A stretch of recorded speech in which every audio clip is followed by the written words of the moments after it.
Hello, and welcome back to the Ark of E Podcast. My name is Noah. And my name is Gavin. And we're the Blanchard brothers. And we're back on we're recording this, I don't know when you're hearing it, but it is January 20th, 2021. A pretty historic day. Yeah. All around. It's a new day in America, Noah. Yeah. A brand new day in America. It's the 20th anniversary of Donnie Darko, of course. Yes. Came out 20 years ago. Today. Yeah. Wow. January 2001. Funny you should mention Dump that. month. Dump month. Dump month. How did I miss that one for Dump month? There you go. Wow. That's why it tanked at the box office. Yeah. Boy, David Lynch. 75th birthday. Oh. No big deal. No big Another deal. Aquarius like me. Yeah. So, big day. That's Yeah. all that happened today. Well, no, big that's it. Yep. David Lynch had a birthday. I had a really easy day at work. I got sent home early because it was so slow. Yeah. I think people might have been out celebrating something. I'm not sure, though. Yeah. I mean, I was busy all day at work. I could barely... I didn't know what else was going on, but there was a lot of people coming in. I don't know if people were worried about the markets, money. I don't know what the deal was, but pretty standard day at work. Yeah. Wasn't sure what else might be going on in the world on January 20th. I know it's about 8 days from my birthday, though. That is true. So I did get a nice little early birthday present, apparently, from what people were saying. I don't know. I don't know what they're talking about, but, you know. All right. The most important thing, obviously, without question. You watched Den of Thieves. Yeah, I did. The most important thing is the return of 2x2 Retro Review. Right. I mean, that the happened moment today. everyone's been waiting for. Right. You clamored for it. You begged us. Right. So many emails. Bring it back, guys. The best segment in the history of the show? I think so. Is it the best idea we've You know what I'm ever thinking? had? I'm thinking they didn't hear that episode where we were like, look, we're not bringing it back if Biden doesn't win. Because I don't think... We definitely threatened that. We did. And rerun the jewels, I'm sure. Yeah, we heard it. It was like on one of the last ones right before the election. We were like, If you want it, yeah. Yeah. You gotta go blue. The people have spoken. Yeah. Atlanta flipped. This whole state. Yeah. A bunch of other states flipped. And it's all blue, baby. Yeah, Sorry. dude, where's Eiffel 65 at the inauguration? What, Lady Gaga? What? What about Garth? Garth was there. Oh, okay. He got a lot of flack. You know why? I didn't know this. He got a lot of flack for hugging Obama after the show, after he performed Amazing Grace. Oh, well, how dare he? Yeah.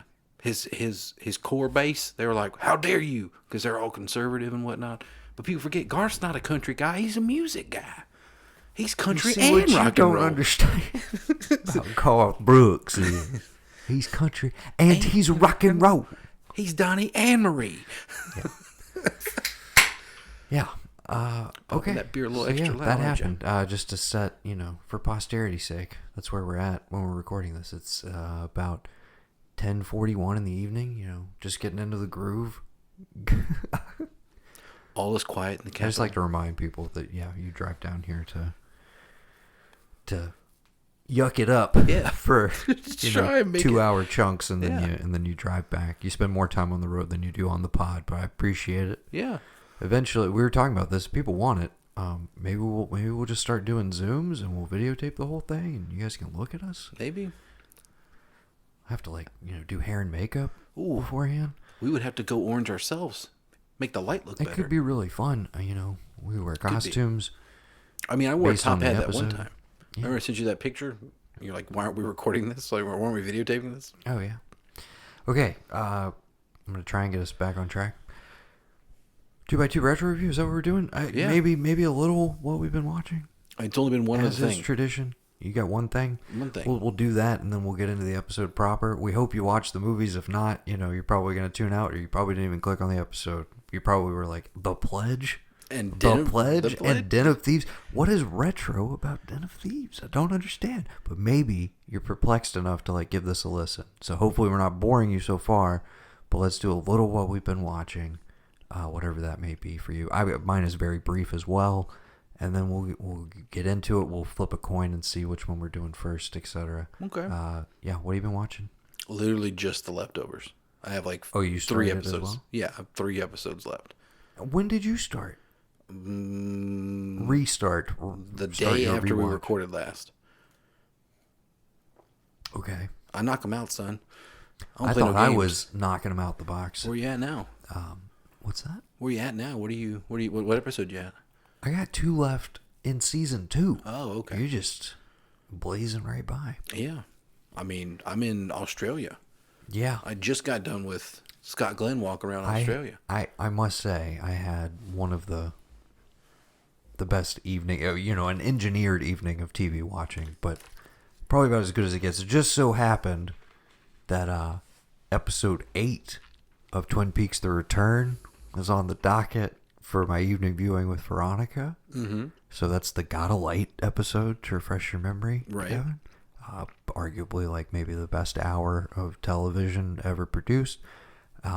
Second, or right up there with it, is episode 8 of season 2, International Assassin, which was where I was at in The Leftovers that same evening. Sometimes synergy just comes through for you. But yeah, so I got to watch basically 2 of my favorite episodes of television back to back 2 nights ago. Yeah. Good times. Indeed. Good times. I didn't time it well. I probably should have watched episode 8 of Peaks on Lynch's birthday, but we'll be on episode 10, I believe. Oh. Turning the corner, a little more than midway through. This is our 3rd time through total. I'd have to go back. I only watched it once as it was airing. It's the best. It's my favorite thing. And I forget the order that things happen in every time I watch it because the season's so goddamn long. Yeah. And that's part of why I love it. But yeah, it's like, oh, we haven't even seen Audrey Horne yet. No. That hasn't even happened yet. Stuff like that, though, where I'm just like, yeah, but what else is left to happen? Because so much has already happened. But yeah, Dougie's edging closer to being, yeah, he's well past Mr. Jackpots, but he's still not all there yet. Fucking Jim Belushi. Ike the Spike just got apprehended in the last episode we watched. Okay. After they found his palm, a chunk of his palm at the crime scene. Yeah. Have we seen, nobody cares. Have we seen Laura Palmer's mom yet? One time. But yeah, we haven't even gotten into all of that. Yeah. Do you really want to fuck with this? Yeah, dude. Yeah. No, so many more wonderfully strange things to get to with that one. Again, See, I like to think that The Leftovers might have brought that out of David Lynch. Like, yeah, he had it in him, but like seeing how great The Leftovers was on HBO, he's like, I gotta get this done. I also would not be shocked if he's like never heard of it and doesn't know what it is at the same time. But clearly Lindelof heavily influenced in the opposite direction. Course. One of my favorite podcast episodes I've ever listened to is him freaking out about the finale of Twin Peaks: The Return, which aired the same year as Leftovers season 3.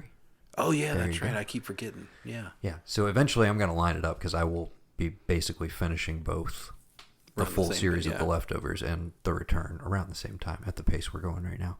So those are my big TV ones right now. Started watching Toast of London. It's an older show. Matt Berry from What We Do in the Shadows. It's I think it was Channel 4 or BBC. I'm not sure. It's funny. We're enjoying it. Watched a couple so far. That's really it on the TV front.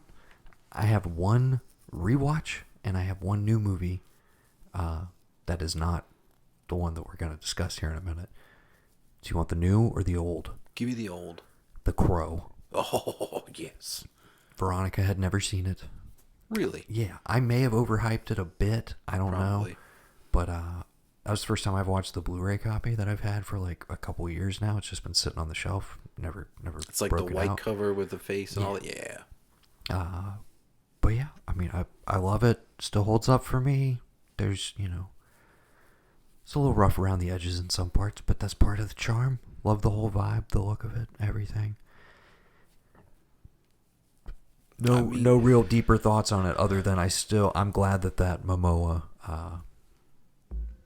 reboot or second adaptation did not end up going through because I still never understood that casting.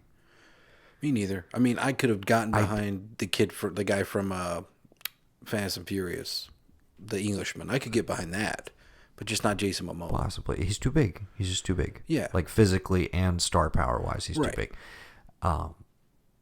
what was I going to say? Oh, it did lead me down the rabbit hole. Of course, I looked. I IMDb'd all of the sequels. The 2? Yeah, I haven't watched 3.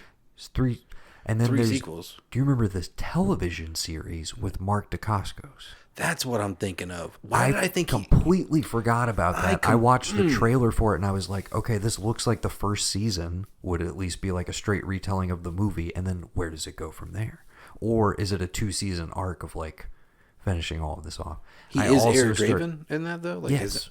Yeah, no, it's like a retelling of the movie. And I was thinking the other day about him. I was thinking about like there was some movie I saw that was coming out soon with him with it. He's in a trailer for Mark Dacascos. Yeah, it's like he's fighting some kind of something.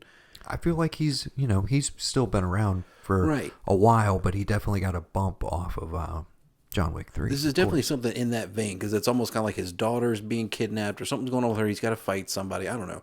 But I kept thinking like, he would have made a really great Crow in the 90s. And he, in fact, did play the Crow. And I completely forget on television. that even happened. And looking at that, I was like, no, that's almost how I would like to see it. Mm-hmm. Is do it as an HBO or a Netflix series.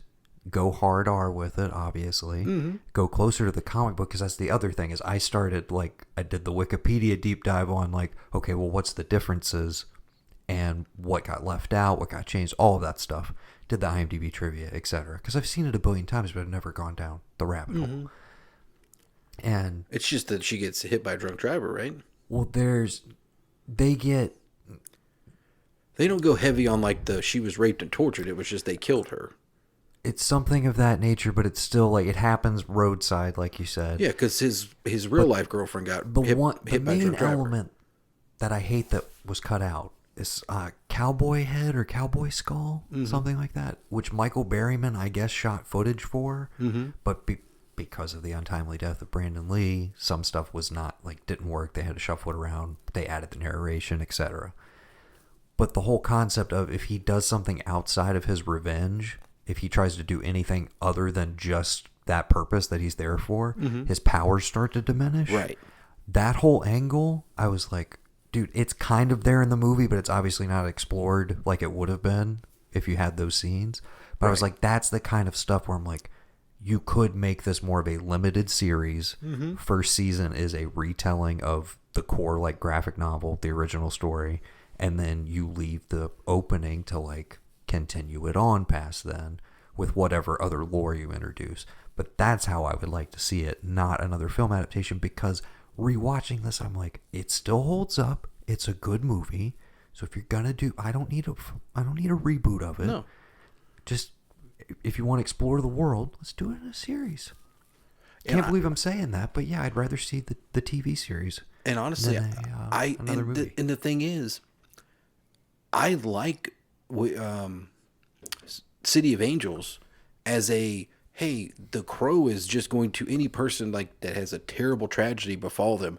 It will help right wrongs. And you could so do it doesn't that too need to with be the seasons. Eric Draven every single time, because I don't know if O'Barr ever made anything other than that original graphic novel run. I don't think he kept writing stories. It was just like, hey, my girlfriend got hit by a drunk driver. I'm a really good artist. Let me pour my heart and soul into this thing and put it out to the world. And people loved it. And from there, you have City of Angels, Wicked Prayer, Salvation with Eric Malbus, and then and Kirsten Dunst. Yeah.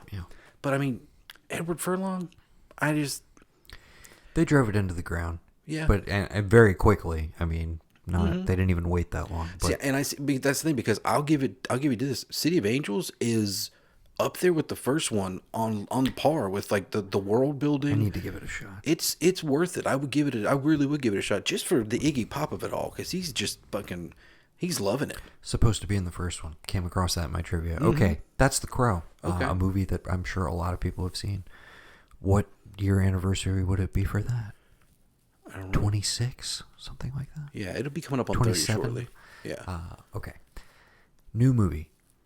Don't know if you caught this one. It's available on Amazon Prime for everybody. It's technically a 2020 release. One Night in Miami? No? You didn't check it out? No. Directorial debut of Miss Regina King. Okay. of Leftovers and Watchmen fame, and Yes. you know, Academy Award winner for Beale Street. Yes. She's one of the best. Fucking Jerry Maguire, dude. She Oh, should have God, won dude. Best Supporting for that, probably. Yeah, she should have. So good. Yeah. Directorial debut. It's based on a play. It is based on a true event. These guys were together in the same space for one night, apparently, but we don't know what actually happened. Malcolm X, Muhammad Ali. Muhammad Ali, Okay, I've seen trailers. Jim Brown, Yes. and Sam Cooke. Wow. Okay, it's as good as it sounds. And Who plays who? Okay, Unknowns, or we got people playing people? no, I mean knowns. I do need help with the names. The gentleman playing Malcolm X was on High Fidelity. I cannot remember his name off the top of my head. Let me grab my phone. Unless you want to pull this up, I'm trying to charge one my night phone in at the moment. Miami. Let me get One Night in Miami. Yes, I can tell you. Sam Cooke is played by Leslie Odom Jr. from Hamilton. I type in one night and it's in Bangkok. I'm sorry. Go ahead. Your phone knows you too well. Hey man, one night in Bangkok and the hard man. Makes the hard man humble. It does Is that what make you're the hard trying man. to say? Yeah. Yeah. There's not much between despair and ecstasy. Do you have it pulled up? Hang on, I've got the IMDb up. All right, who we got? You want to know who plays who? Malcolm X? Yes. Kingsley something? Ben Adair? I did get the Kingsley part right? Yeah. Cool. He was on High Fidelity. That's what I know him from mainly. I believe he's British. He's fantastic. Obviously, you know, nobody's Denzel, but what are you going to do? He was really good. Aldous Hodge is Jim Brown. You know Aldous Hodge from a few things. He's fantastic. Probably the most understated of the bunch, which makes sense because it's Jim Brown. Where do I know him from? He was just recently in that series with Kevin Bacon that Mom is watching, City on a Hill. He's MC Ren. MC Ren in Straight Outta And you know Compton, what? of course. He was what I just watched that he was in. What's that? He was Jesus' Okay. nephews in Die Hard with a Vengeance. Oh, that's right. He yes. was one of the little. I did Yes. not. I had no He's idea. the older of the two kids in that. I forgot about him. Yeah.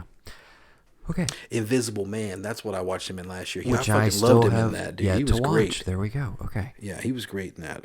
Tell me Muhammad Ali, because he was an unknown to me. I think he's been in some TV, but I don't think anything high profile movie wise. He's actually in this movie. He's Cassius Clay. Excuse me. Yes, this is. Excuse me. Eli- This is the night. Like he changes his name basically. Right. Like, this is right after he wins the championship the first time, basically, or the belt. Eli.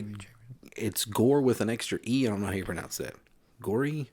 I think Eli Gorey. I guess. Yeah. Eli Gory. Yeah. Really saw again filmically.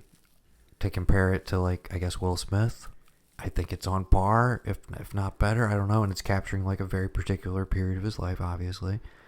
And then, like I said, Leslie Odom Jr. to me was the standout as Sam Cooke, because obviously we know he can sing from Hamilton. I did not know he had this like dramatic depth to him as an actor. I guess I should have also known that from Hamilton, because there's a ton of like that. Oh, okay. baked in there. Red Tails. Okay. But yeah, That's the other one he was in. All right. I think you will enjoy it. I will just for as that. As far as the play to movie adaptations I've seen this year, Ma Rainey's Black Bottom, which I also thoroughly enjoyed, which is on Netflix. This one is definitely far more like cinematic, even though it does eventually, you know, at the end of the day, it's a conversation piece between these four like different figures and their thoughts on the issues of the day, and it's pretty fantastic. I really enjoyed it, and it's available for everybody. Amazon Prime, check it out. Yeah, I think I'm gonna have to. That looks pretty interesting. Like I said, I saw the trailer, and I was like, oh, okay, this looks interesting. There you go. Yeah. Well, you should actually sit down and watch it. I think I will. And then maybe we can talk about it in depth. But yes, it is technically a 2020 movie, so it will be competing for Oscars in the upcoming ceremony, which I believe has now moved to April, I think. January, February, March, April. Yeah. I thought the uber rich already had their vaccine, so maybe they're just waiting. I don't know. I think they still have to like make sure that everybody has actually been able to see some stuff. That too. I think that's a big part of it. Okay. Anything else you want to talk about up top? That literally, dude, I watched a ton of Leftovers and these two movies. Clearly a ton of leftovers if you got that far. Congratulations. You can't just watch one a night. You gotta keep seeing where. I agree. Best thing of the last decade, dude. Seriously. Best thing of the last decade. Best new show? Yes. Because that alleviates it. Because Twin Peaks The Return is technically season 3. Yeah, but I get you. But new property? That has a beginning, middle, and end. Yeah, I would 100% agree with you. Yeah. Okay, where is Mike? So who you want? How you want to do this? You want to go? You want to talk to Pledge first? You want to talk some Den of Thieves? How are you feeling? I mean, I could talk about the Pledge right now because I actually was like, maybe it is a flawed masterpiece. But I'm trying to. It's a war inside of me to try and remember in what context I originally viewed this and what I thought actually happened in the movie. Because in my head, seeing this one I did, he opens that door at the church and like he deals with the fallout of something terrible he's done, and that's that. Like I missed that gap. So it's like, oh Jesus, oh! And then he's just by himself, and I'm like, oh wow, crazy. It's like I had a weird gap. Like I just lost it. So I could do that, or we could talk Den of Thieves. What are you more excited to talk about? Let's do the Pledge up top. Okay. The first one was Night Moves and then Excessive Force, right? Right. I feel like this is a good pairing on that front too, because again, not only the parallels between the Pledge and Night Moves, but also the parallels between Den of Thieves and Excessive Force. Excessive Force. Oh god, what a classic! Did we decide Excessive Force was better than Cracker Jack? 100%. Right. Okay. It's like The Godfather compared to Cracker Jack, dude. Yeah. And Cracker Jack was still a fun time, but it yeah. is just such a straight Die Hard ripoff. Mm-hmm. Okay. Yeah, let's do the Pledge, dude. Let's take the Pledge.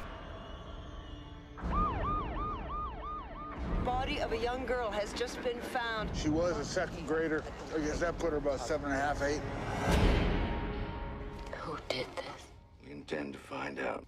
Do you promise me that you will? Yes, Mrs. Larson, I promise.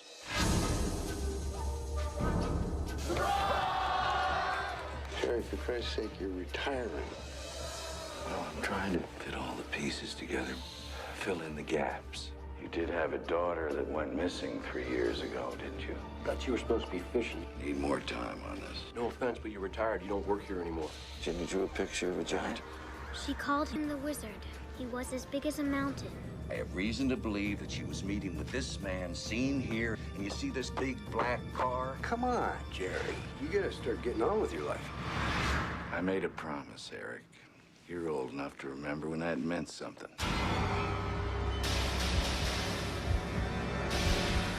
Beautiful little girl. Oh, thank you. She'll be 8 next month. Humor me, Doc. I need to know who I'm looking for. You could expect another incident within a matter of months. I think it might be best if you and the girl stayed out here with me for a while.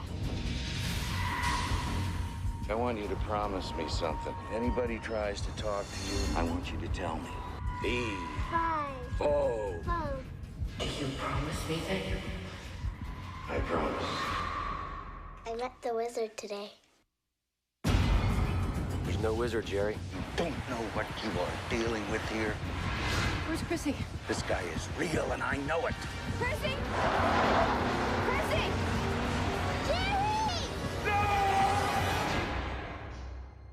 I made a promise. I intend to keep it. 2001's The Pledge, directed by Sean Penn, starring Jack Nicholson, Robin Wright Penn at the time, Aaron Eckhart, Benicio del Toro. I'd say cameo, Benicio, but yeah. It's 2 scenes, and it's a very integral character. So I don't know where we draw the line at cameo. I don't know. Definitely, he's making all the choices. We'll get to that in a second. Yes. Okay, we'll save some of the cast reveals for as we go. If you're not familiar with The Pledge and you did not rewatch it, the basic plot. I need my phone. Yeah, get your phone. I mean, the basic plot is that on the eve of his retirement, what's his name again? That's why I wanted wanted to. His name is Jack Nicholson, right? To be specific, yes. Is it Freddie? Jerry Black. Jerry Black. Yes. Yes. But on the eve of his retirement, Jerry Black is, he's I don't know. It's kind of weird. I've gotten About Schmidt vibes with this one too. This is like About Schmidt, but if Schmidt was a detective, Yes, not whatever he was in About Schmidt. But because this, as IMDb trivia will tell you, this is the 2 times insurance adjuster, something like that. I just good evening, Ndugu. I just love him reading those letters to that child he's sponsoring in Africa. That's my favorite part of that entire movie. It's great stuff. It is. So anyway, Jerry Black is at his retirement party when, oh my God, hey, work in never parallel, stops. We've seen something's afoot, and this is Nevada, right? But shot in British Columbia. Yes, for budget reasons. We'll get into the budget issues in general with the movie, but it's Nevada, but it's Reno. Snowy. It's Reno, allegedly. Allegedly, yes. Very snowy, and we see that something's afoot, and there's a young guy on a ski-mobile? Snowmobile, yeah. Yeah, snowmobile. Right. Yes. And he comes across something, but we don't see what it is. But he does see somebody fleeing the scene prior, which, if you can look past all the hair and makeup, that's little Benicio del Toro. Yeah. Yeah. So, we're seeing that built up in parallel, and then they get the call. There's been a murder. And who's taking the case? Old Big Dick Aaron Eckhart. Yes. In full, I forget this era, honestly, because I haven't gone back to it in a while. But this is His name is Stan. He's coming off of In the Company of Men, where he really pops, and Your Friends and Neighbors. So these 2 Neil LaBute, super dark relationship movies where he just plays a piece of shit, but he plays it really, really well. And he has this natural movie star charisma, but he just always embraces playing the douchebag so well. And then ultimately does the best version of it in Thank You for Smoking. But this is, But you're also forgetting. What am I forgetting? You're forgetting the fact that he was George in Aaron Brockovich right before this. Okay, I feel so I guess that that's is his first that is pop. the first The oh, big- who's this dude? Yeah. He's the big biker guy that watches her kids. Which that's half the reason I love that movie is that character of I got my bike, man, I'm this and that. It's well, now I'm watching the kids and I'm just all right, just his peak ascension of badass biker to now I'm taking care of this woman's kids, right? And I'm kind of involved with her, and it is what it is. Just the juxtaposition of that, I feel is probably why I go back to Aaron Brockovich all the time. So he's the acting officer, so he should take the case. But of course, Jack is I got a couple hours left for my shift's over. Let me tag along. So they roll out there. They find a horrible murder scene that thankfully we only see a little bit of. But essentially, a young girl has been raped and murdered very, very violently. Nobody's informed the parents yet.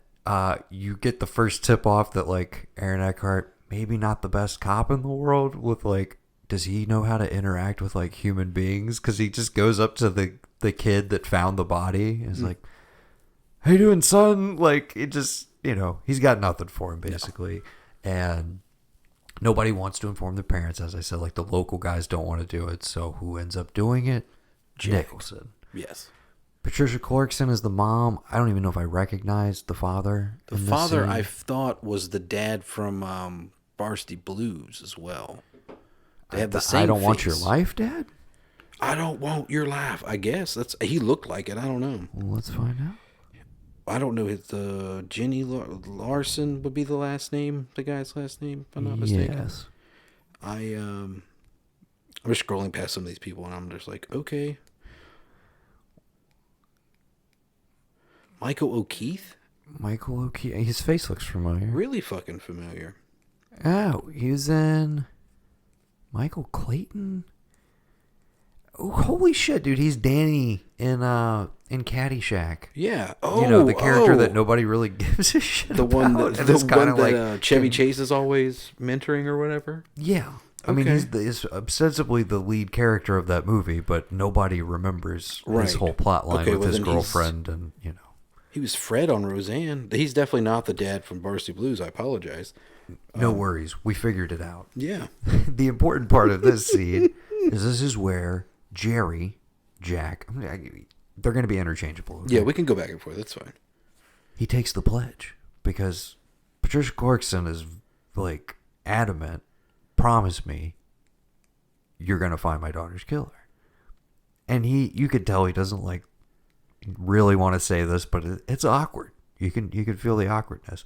And then she takes it up a notch. She says, "Do you swear to God on this cross made by the hands of my daughter that you will find her killer?" And Jerry's like, "Well, yeah, I guess I have to." And I mean, this sets off the rest of the movie essentially. Yeah. They very quickly have somebody in custody. One Mr. Benicio del Toro, the aforementioned Benicio del Toro, who is supposed to be playing. Is he supposed to be Native American He's like Native. yes? Not like maybe like second or third. See, my whole thing is like I think the vibe they were going with was like Native, but like some kind of handicap. So maybe like inbred Native or like something to the effect of like he's not there. It's like he's there, but he's not. I mean, he can function. He can drive. Obviously, he drove off from the scene, right? But he's not like Aaron Eckhart's feeding him everything. Like that scene is just a little bit too much to like. Before he goes in there, he's like, "I'm gonna get a confession, and I'm gonna do it in record time." Like he's such. I'm gonna do, and I'm gonna. Yes. And he's like pulling his fingers down and be like, "Fuck you, I'm gonna do this." And he's like, "Yeah, he raped the whole." Yes, he's been arrested before for raping a child or underage person. But Jerry points out that the age difference, right? It like she was 15 or 16. It was something technically like that. It was like wasn't statutory, right? Because it was didn't match up. And they were like, "Well, rape is rape. It doesn't matter. Like, watch this. I'm gonna go get this dude." Right. Yeah. And yeah, Eckhart basically like talks him into a confession, fully convinces him like you raped and murdered this little girl. They essentially get it on tape, even though it's like, how would this ever stand up in a court of law? Like how? If you have it on video record, and like, as far as I know, you're not supposed to touch anybody that's in handcuffs, and you were like almost jerking him off with the like. Isn't that a line? You practically jerked him off, or you practically gave him a blowjob. What does he say? Yeah, something like that. Yeah, he does. Yeah. No, Nicholson calls him out on it, and he's saying the whole time, he's just saying what you're telling him to say. Like he's not. This is not an actual confession. But all of that basically goes out the window because as they're now processing Benicio, so I love the way this pops off. I thought this was great staging. And this is where I'm like, there are some choices in this movie. Like, for instance, when the kid sees what he sees with the body, we get the like double whip zoom, like the push it. And I was like, okay. Veronica, she only watched like the first 15 minutes. She laughed out loud. She was like, what's going on there? I was See, that's why I asked you if this was Sean Penn's first movie. You said he'd done 2 more before this. Yes. I feel like and I think some music videos and maybe some documentaries prior as well. Yeah. But didn't he went after this? This was like a passion project for him, wasn't it? I think he had been wanting... Him and Nicholson, I know it said they both wanted to do it. And we can get into the source material and how it... But I feel like once we talk through the movie, that'll maybe come into a little bit more focus. Okay. And out of nowhere, when he's being processed... out of nowhere, gunshots. And we realize he's being taken in by like one officer. He's gotten the gun loose. And... Again, shit starts to pop off. There's like they're gonna try and shoot him down the hallway, etc. They think he's gonna kill the guard, and of course he turns the gun on himself and says, "I killed her," and blows his brains out. Yeah. So case closed, right? Mm-hmm. Like he confessed, sort of. He was at the scene of the crime, even though clearly when you see in the opening, like he's running away from what he just saw, right? Because he's freaking out. Because again. He knows enough to know if he's mentally seen anywhere near there. And they completely coerce him into this, and then he murders himself. It's pretty fucked up in general. Indeed. And getting into already, this will be kind of a running theme, to just like, this is not good police work. No. It's not at all. So, like we said, case closed, but Jerry, he did make a pledge. Mm-hmm. So... He can't quite take that vacation to Cabo for fishing. He's a big fisherman, by the way. Can't quite do it. He goes all the way to the airport. Can't bring himself away. So, boom, we're immediately into him on his own. investigating. And technically he's not a cop at this point, but he's investigating just like he would if he were still on the job. Eventually, this builds to him. He talks to like some of her school friends, and eventually talks to the grandmother. Vanessa Redgrave. Again, this cast is stacked. Dude, like when I started looking at it, I was like, dude, this, small budget. And again, we talked about like, that was partly a concern, was they had to trim a lot of stuff, and also they had to not shoot in Nevada because money. But the people he got to like work for scale or do like, hey, I'll give you a day rate. Like, will you come in and play with us? It's Jack. And I feel like if you have that, it's like, well, your scene partner is Jack Nicholson. Like, you're going to say no to like an afternoon with that? Mickey Rourke, are you going to say no to Jack Nicholson?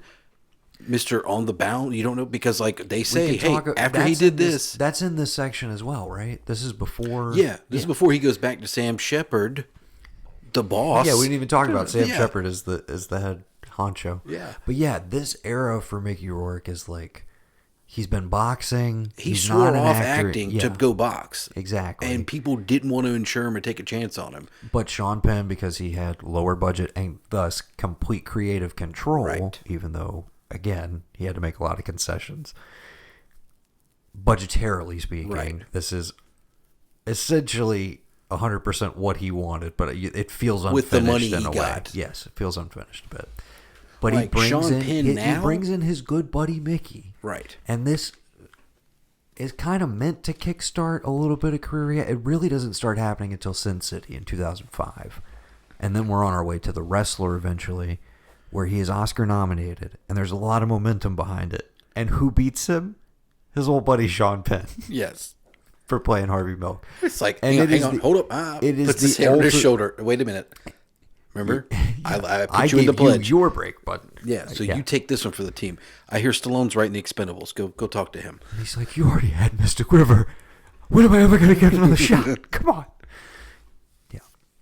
Anyways, interesting trajectory there. But yeah, Mickey Rourke comes in and really gives 110. Vanessa Redgrave is great, by the way. We didn't really mention that.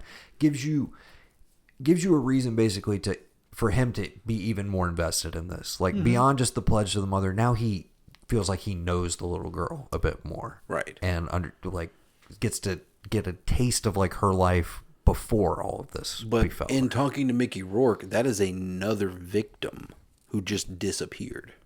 Yes, and they never found her. Right? Yes, that's a related case. Yes, he's got these other related cases. He's got another murder that matches the profile. Right, little young blonde girl, same age, rape and murder. And another girl who is missing in a neighboring county. And he basically starts to piece together a pattern, et cetera, et cetera. He goes in and he takes it to Sam Shepard. He's also got drawings from the school. He's holding up the drawing, be like, this is not a red truck. Look at the black sedan. This tall. Him stuttering to remember the girl's name, the classmate's name. Right. All of that stuff feels like, I'm like, dude, is this literally like him fucking up in a take and like you kept it in? Or if this is straight performance, this is brilliant. Yes. This is so, like, this guy, he's starting to let a little of the crazy out. And you're starting to see, what you've seen so far is like, this is good detective work. This is the exact opposite of how you guys, and remember like, where we totally started with shut him. Down. We start the movie with him sitting even alone, this. just like kind of talking, jittering himself and like stinking and whatnot, shaking his head and kind of like talking. We can vaguely hear words, but we're like, okay, we hear, what like, is this? She said it. We don't really know. And then boom, we're into the proper action of the movie. And right. we don't know where we for started. quite a while, like, what was that all about? Right. And that's part of what completely blew my mind about this movie. Seeing it as a kid the first time was just like, wait, they did that? I think that was one of the first times I had ever seen that in a movie.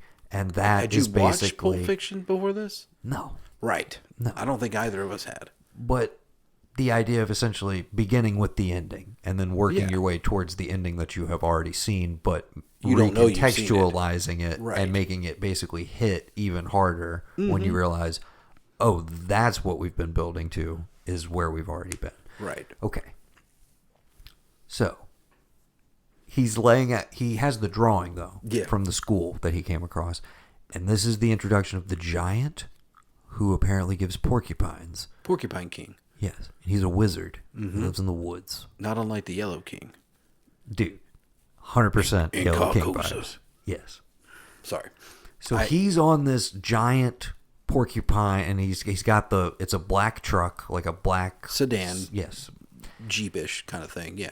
He's throwing all this at Sam Shepard, and they're all but laughing him out of here. They're like, we entertained this when you first, brought it up, but like this is clearly... You're not a cop anymore, Jerry. What are you doing? You need to take a break. You need to take a breather.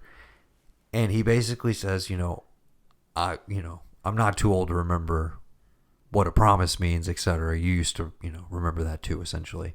And that's pretty much it. He walks out, and then hard cut to him driving with like a boat and everything, and it seems like he's going on a fishing vacation, right? Yeah. And I'm like, wait, I don't remember this. I'm starting to think, I'm like, I remember vividly how this movie opens. The whole Benicio del Toro committing suicide is very arresting, and all of that really sticks with you.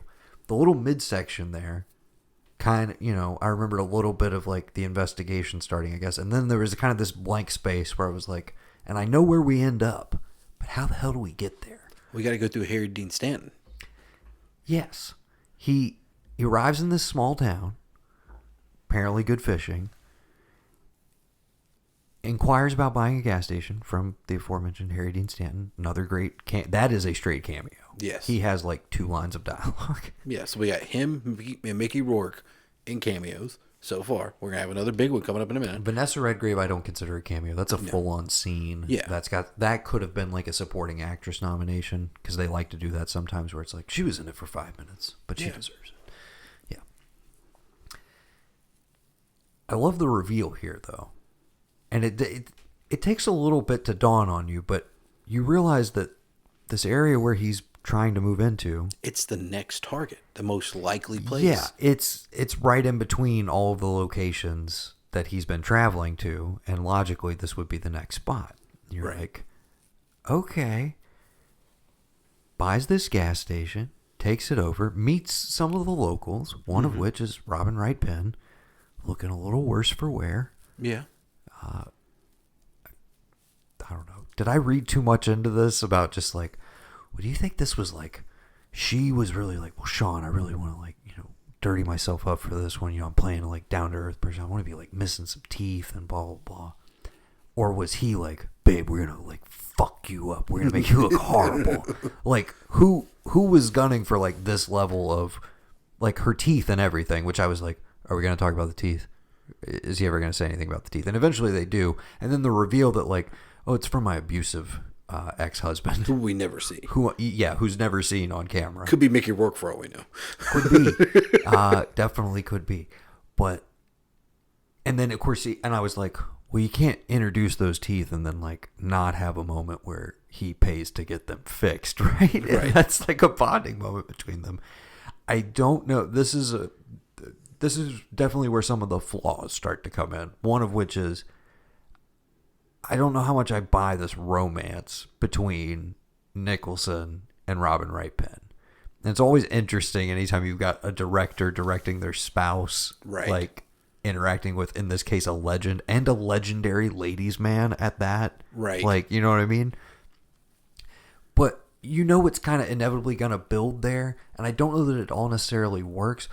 But then where the movie is ultimately headed, it kind of makes sense that like their chemistry doesn't work at all. Right. You know what I'm saying? No, it makes perfect sense. Because I know. It's like he doesn't care about sex, Noah. He's about the pledge. He's got to find this guy. It's all about the pledge. Basically, this whole thing, he's engineering a setup where he has the gas station.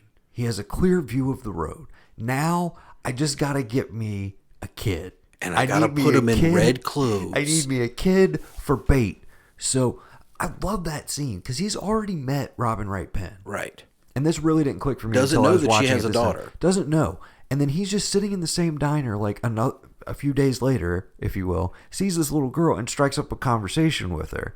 And then, only then realizes, oh, that's Robin Wright's kid. And then, hey, you guys want to help me shop? You want to, come out and have some fun stuff? The girl disappears for a bit and then says, oh, yeah, that man gave me a porcupine. Right. But it was, it's a vendor lady.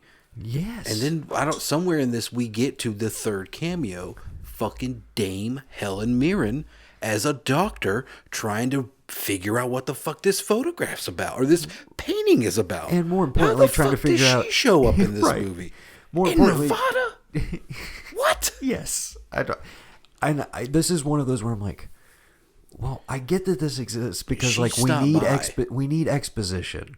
We need I guess we need exposition to tell us like where he's at in the investigation, what his theories are and everything, and to How also he might be show going us- crazy. Yeah, whether because he's she gets on losing that his shit a note, little bit, for sure. And so why not bring in Helen Mirren? And like she's What if they were great like- in the scene, but I do brush up against the idea of like, you telling me that this psychiatrist is in the middle of this town that they're in? It's Right. just- I don't know.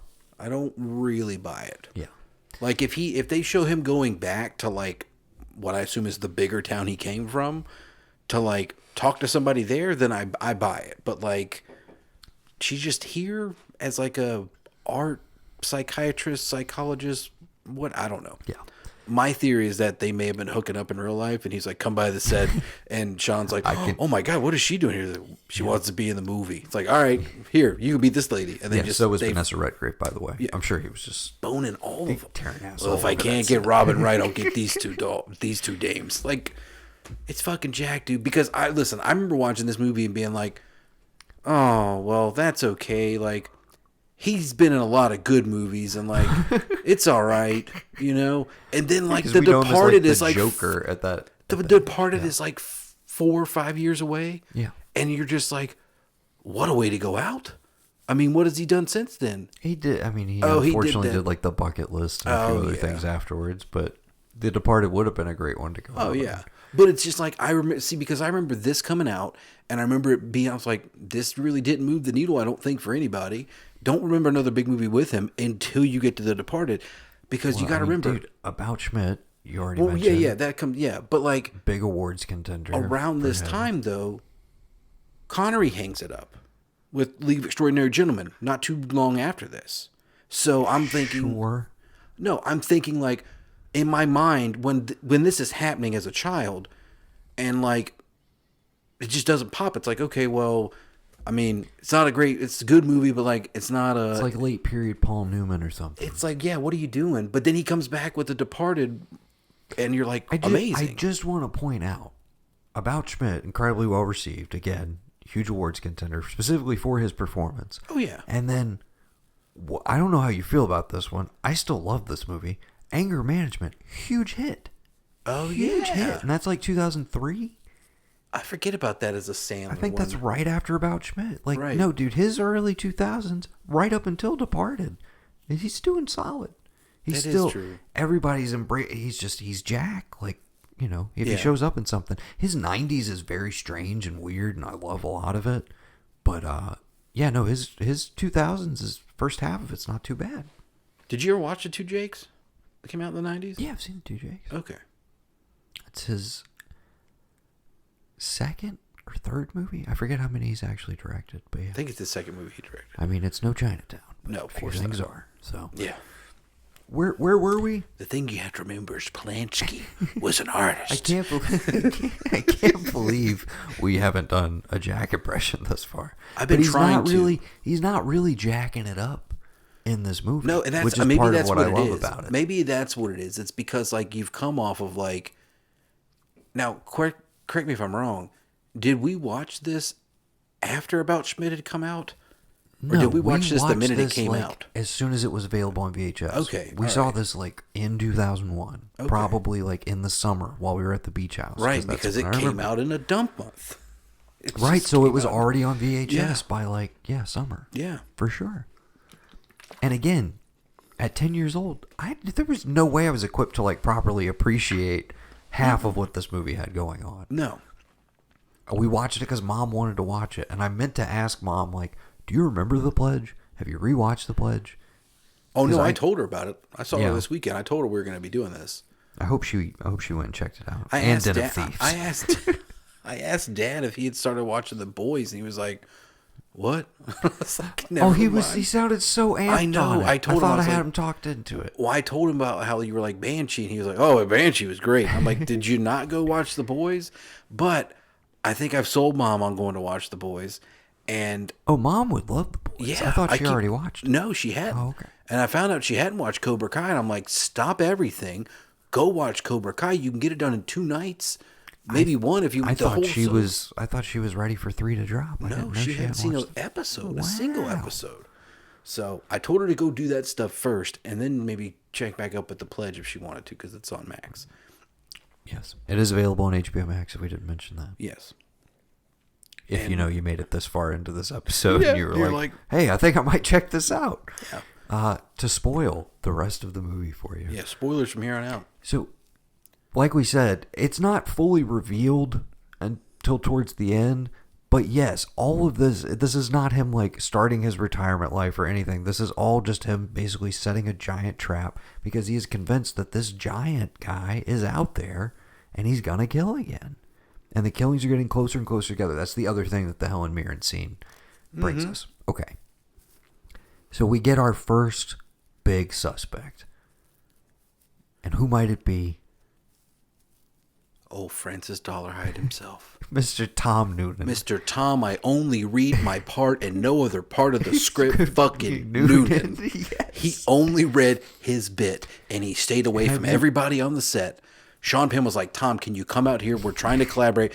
I'm sorry, I'm in my character. I'm a priest that doesn't actually abuse anybody. I'm a really good guy. Well, and have you also heard he was incredibly upset because they didn't do more to show that he was not actually the bad guy. And there's so many more scenes apparently with like threading that out. And I was like, dude, that whole aspect of like attaching this has got to be the guy. The whole, I mean, you're so committed again to everybody is telling him, hey, we settled this case. It's over. Like, we got our guy. He happened to commit suicide. We didn't technically get full on justice, but that was our guy. We got him.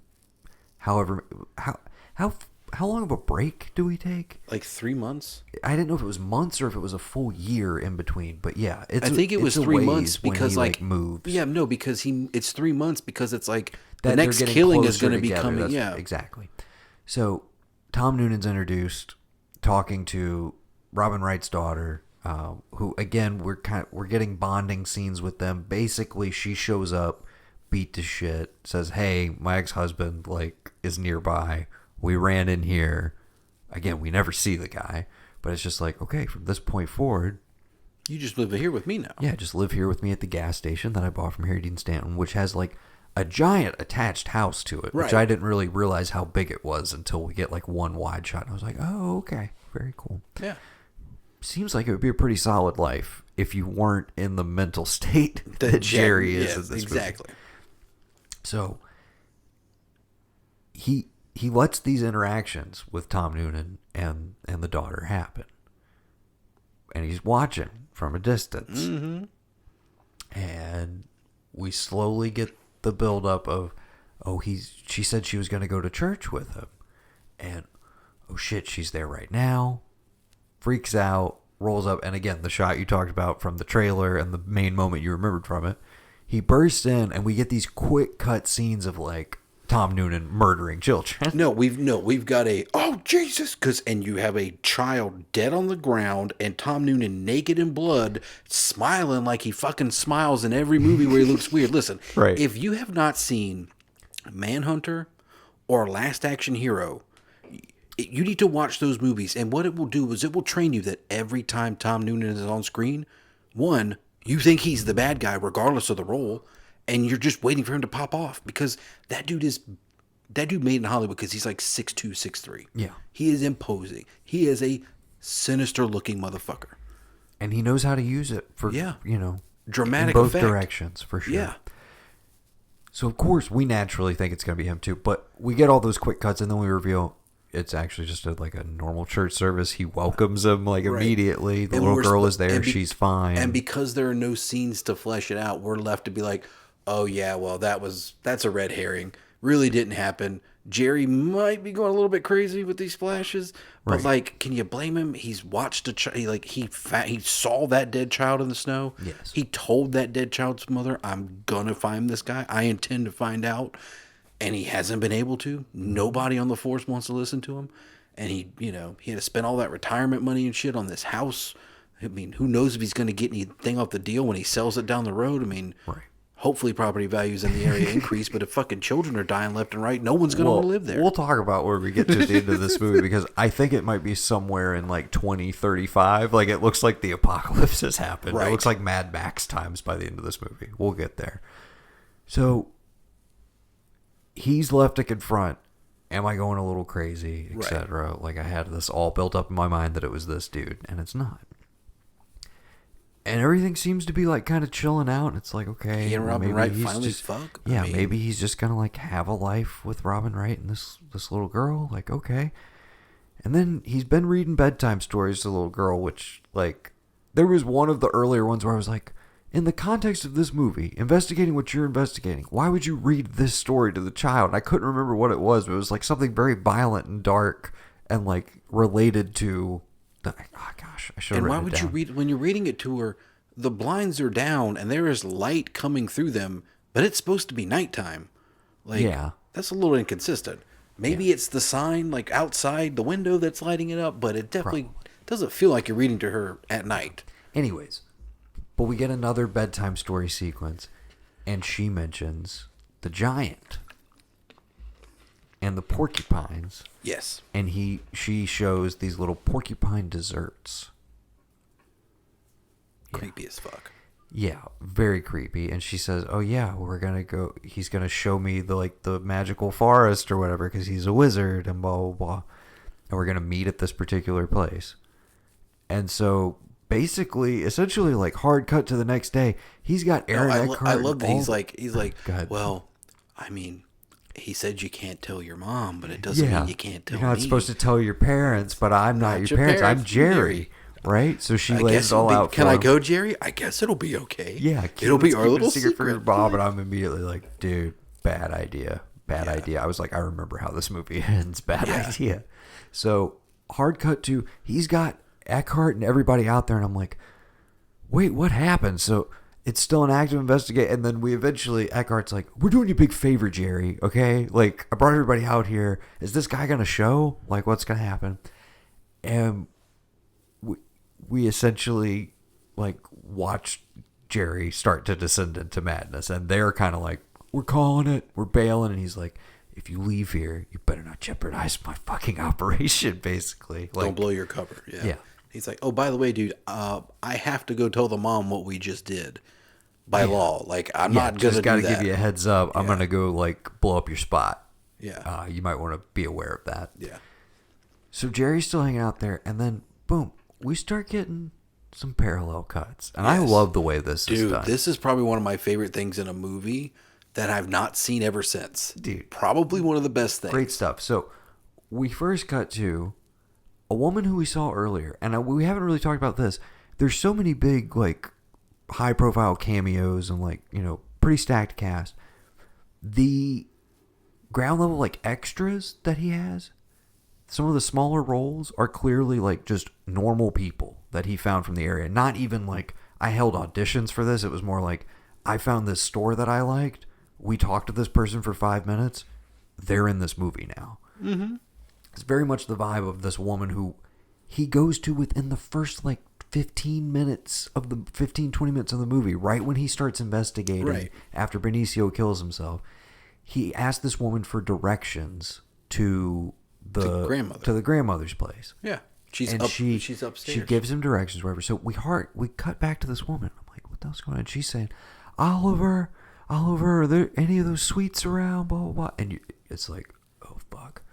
Porcupines. The porcupine candy, little tartlet things, whatever the hell those are. Oliver, dude, he was right there. He was in that place months ago. He just missed him. Like, dude, holy shit. And then we get cuts to the interior of this car with a little porcupine thing hanging from the mirror. Can you tell if it's a woman or a man? I don't even know if well, she says Oliver, so we're meant to believe, to me, that it's her son or husband or who knows, and that is Mr. the Giant, Mr. Porcupine, whatever we're calling him. And so we're seeing this in parallel. It's like, dude, he was right all along, dude. He was right to be on this trail. He wasn't crazy. There is a killer. The killer is headed to meet her right now. And then we see like an 18-wheeler. And that's it. Okay? And then Eckhart and the boys are leaving. And as they're leaving, there's a wreck on the highway. It's like, oh shit. That was the killer's truck. Killer's dead. Killer's toast. Burnt to a crisp. We see it. And so now they're just like, fucking shame about Jerry. Yeah, of course. They're like, yeah, he used to be a really great cop. Okay? Cut back to Jerry, and now Robin Wright shows up. And she lays into him like, I thought we were building a life together. Like, this was all bullshit. You're bullshit. Mind you, she tells her child, who he's had out there because a serial killer, go up to the car. It's like, you are asking for this child to be fucking taken. What are you please doing? Take my child. And she lays into him, and it's like, it's a little heartbreaking. It would be more so if you really felt a genuine connection between them, but really what you're registering, because he has no response. He doesn't say a word to her. He can't say anything. In that moment, you see him like the realization of like the wheels are turning, but he just has nothing doing. Exactly. And this is kind of the ultimate, like, if there is a twist to this movie at all, is like, yeah, from the moment that he left Sam Shepard's office, he never stopped working the case. Right. You get this vibe that he has, that he's like, I gotta let this go. I'm gonna try and settle into retirement. And then you slowly realize, like, wait, did this just naturally fall into his lap, or did he engineer these circumstances to lure them in? And that is the ultimate realization of like, yeah, dude, you had no emotional attachment to this woman or her daughter at all. You surface level did, but clearly at the end of the day, they were bait to you. Mm-hmm. She was bait. So you lucked up out of nowhere that she showed up one night because, you know. Yeah, you just convenient there. Right. But I love that he has nothing to say to her. There's nothing in that moment he could say that would make anything better. And so he's just reduced to silence. She bails.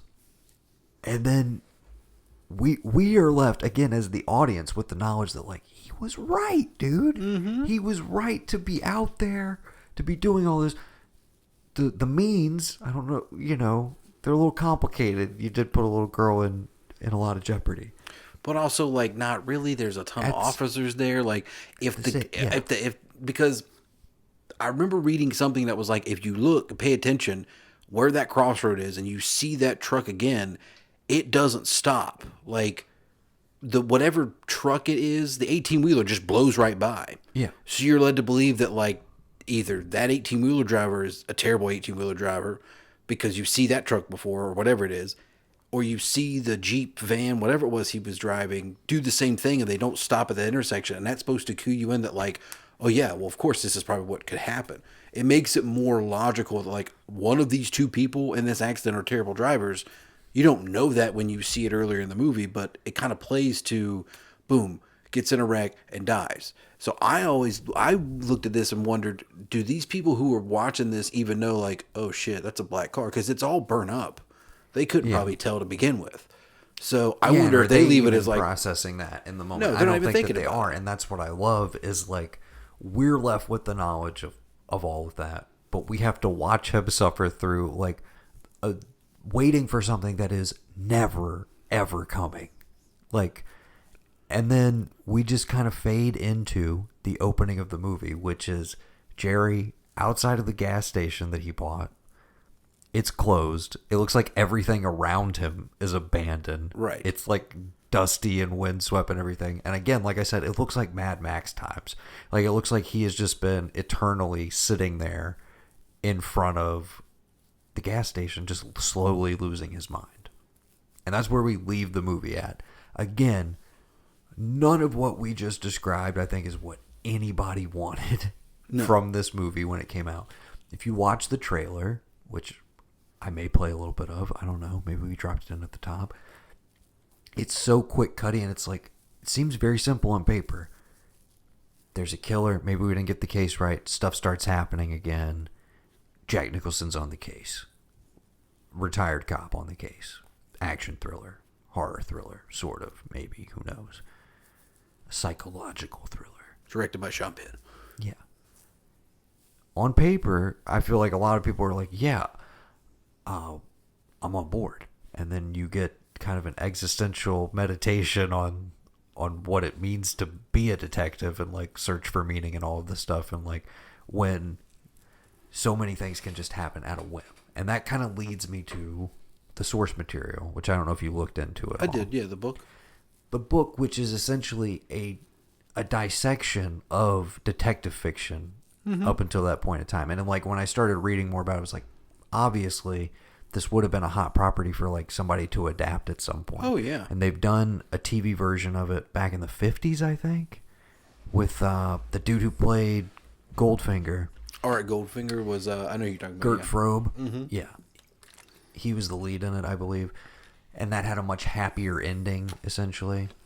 And apparently the novel even plays around with that, and it's like it sounds like something I'd actually want to read, because it's a dissection of detective fiction that essentially is like, so much of detective stories puts absolute faith in the detective as a person. Right. Of like, and they're going to be able to it up solve for you. A, B, or C. They're going to wrap it up. But it doesn't allow for any chance, freak occurrence, or like any outside factors. And it's like, there's so much other stuff that plays into an investigation, etc. And that's inherently unsatisfying for people. Mm-hmm. But it's, again, that's what makes this movie unique and fascinating to me, is like, it does not at all end where you think something like this will end. It is unsatisfying, but to a point.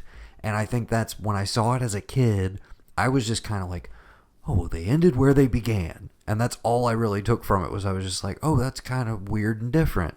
And like, I guess he just went crazy. But like, you know, rewatching it this time, the real like existential crisis, right, and like genuine like descent into madness that is normally, I feel like, really overplayed in movies like this, feels like pretty realistic and like down to earth, grounded within what you're because I feel like if you give me a couple more instances where like he's looking at something that isn't there, he's thinking of something that didn't happen, or talking about something that didn't happen, and you give me those scenes that Tom Noonan was mad about to like differentiate the like, okay, I had this glimpse of him being terrible, and he really is it. Because after that scene where he welcomes him, there's nothing with him ever again. But if you have another scene where he could see like, well, wait a minute, this guy really is nice. Like, you know, maybe he stops her from like going to the road or something, and you're like, oh, why would, no, the killer wouldn't do that. Like, no, this guy really is good. Am I going crazy? Because I definitely thought he was like raping and murdering her whenever I walked into that church. If you have a little bit more of that, and I get to maybe flesh out the descent a little bit more, and I'm believing that whatever they weren't able to shoot and put in there probably would have played in and maybe have made this like another like, oh shit, this was a gem. How did we miss this? Nobody saw it when it came out because it was in a dump month, and so nobody saw it for awards, and this was like the pinnacle of like a study on detectives. But they just couldn't put it in because of budget, and they didn't want to be behind schedule and lose money. You talked about never really seen anything like it, and I agree. I can't really think of something that hits quite this note that this movie ends on. It's kind of like one of those you have to see it to believe it. Affliction, maybe. I would think that with what it made me think of. I'm jumping past it because I have never seen Affliction. That's Nick Nolte, right? Yeah. Or is that Jeff Bridges? Nick Nolte. Nick Nolte. Tell me about it a little bit. Don't spoil it, but what's Affliction about? I don't think it's a... Is that a Paul Schrader movie? I think so. I remember watching it for the toxic masculinity in film class, and we talked about Nick Nolte being I think he's an ex-cop, but it's a version of toxic masculinity. Affliction from 1997. A deeply troubled small-town cop investigates a suspicious hunting death while other events jeopardize his sanity. Yeah. Affliction is probably Paul Schrader. Affliction is the one I would imagine that gets just like, I think of this, and when I think of The Pledge when I think of Affliction, and vice versa.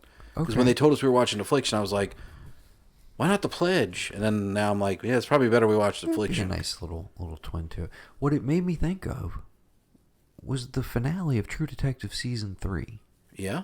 That moment of, we as the audience know that like this should be a satisfying conclusion, but the character is denied that satisfaction and kind of has to find it in another way. Now, in the case of the Pledge, he just fucking loses his shit. You are left in True Detective with the comfort of like, well, he's there with his family, and that seems like it's on and that seems like it's on better terms than it has been in recent years, etc. We have that, even if he doesn't get the ultimate satisfaction of like, you know, knowing that he solved it, like really knowing and remembering that he solved it. But yeah, that similar note of like giving us a piece that you deny the lead character, which inherently, I get why some people brush up against that, or are just like, no, like, oh, come on, like, it's Jack, you're gonna leave him out there losing his mind, what the fuck? I would just love it if like the family, like the mom who made him take the pledge, drives up and like, are you closed? I forgot there's a moment. Just leaves. I forgot that there is a moment where he sees them again, and they're like packing up or traveling through. Like once he buys the gas station, it's the scene where he meets the little girl. He sees them sitting out. He's at the diner. He sees them packing up, leaving. Yes. But I would have loved if they like that was the end of the movie. Is they just roll back up to get gas. Like, I'm sorry, you closed, and they just he's like, what? but that has him snap out of it and be like, yeah, and like or whatever, like that. Maybe that's how he snaps out of it. She's like, I forgive you. You don't have to. You know, the pledge is. I take the curse off. The pledge is done. Pledge over. Pledge over. I guess that's a good spot to end it. Like I said, I love so much about this movie. It doesn't fully connect to where it ends up, but the ending to me is just so satisfying in an unsatisfying way. Mm-hmm. And it's just, like we said, really nothing quite like it. We didn't really go into detail, but like I love Nicholson in pretty much everything, and that stands to reason here. I love how like understated he is, because it makes that reveal of like his mindset for the mid chunk of the movie, when it kind of, you're like, oh shit, this was all calculated.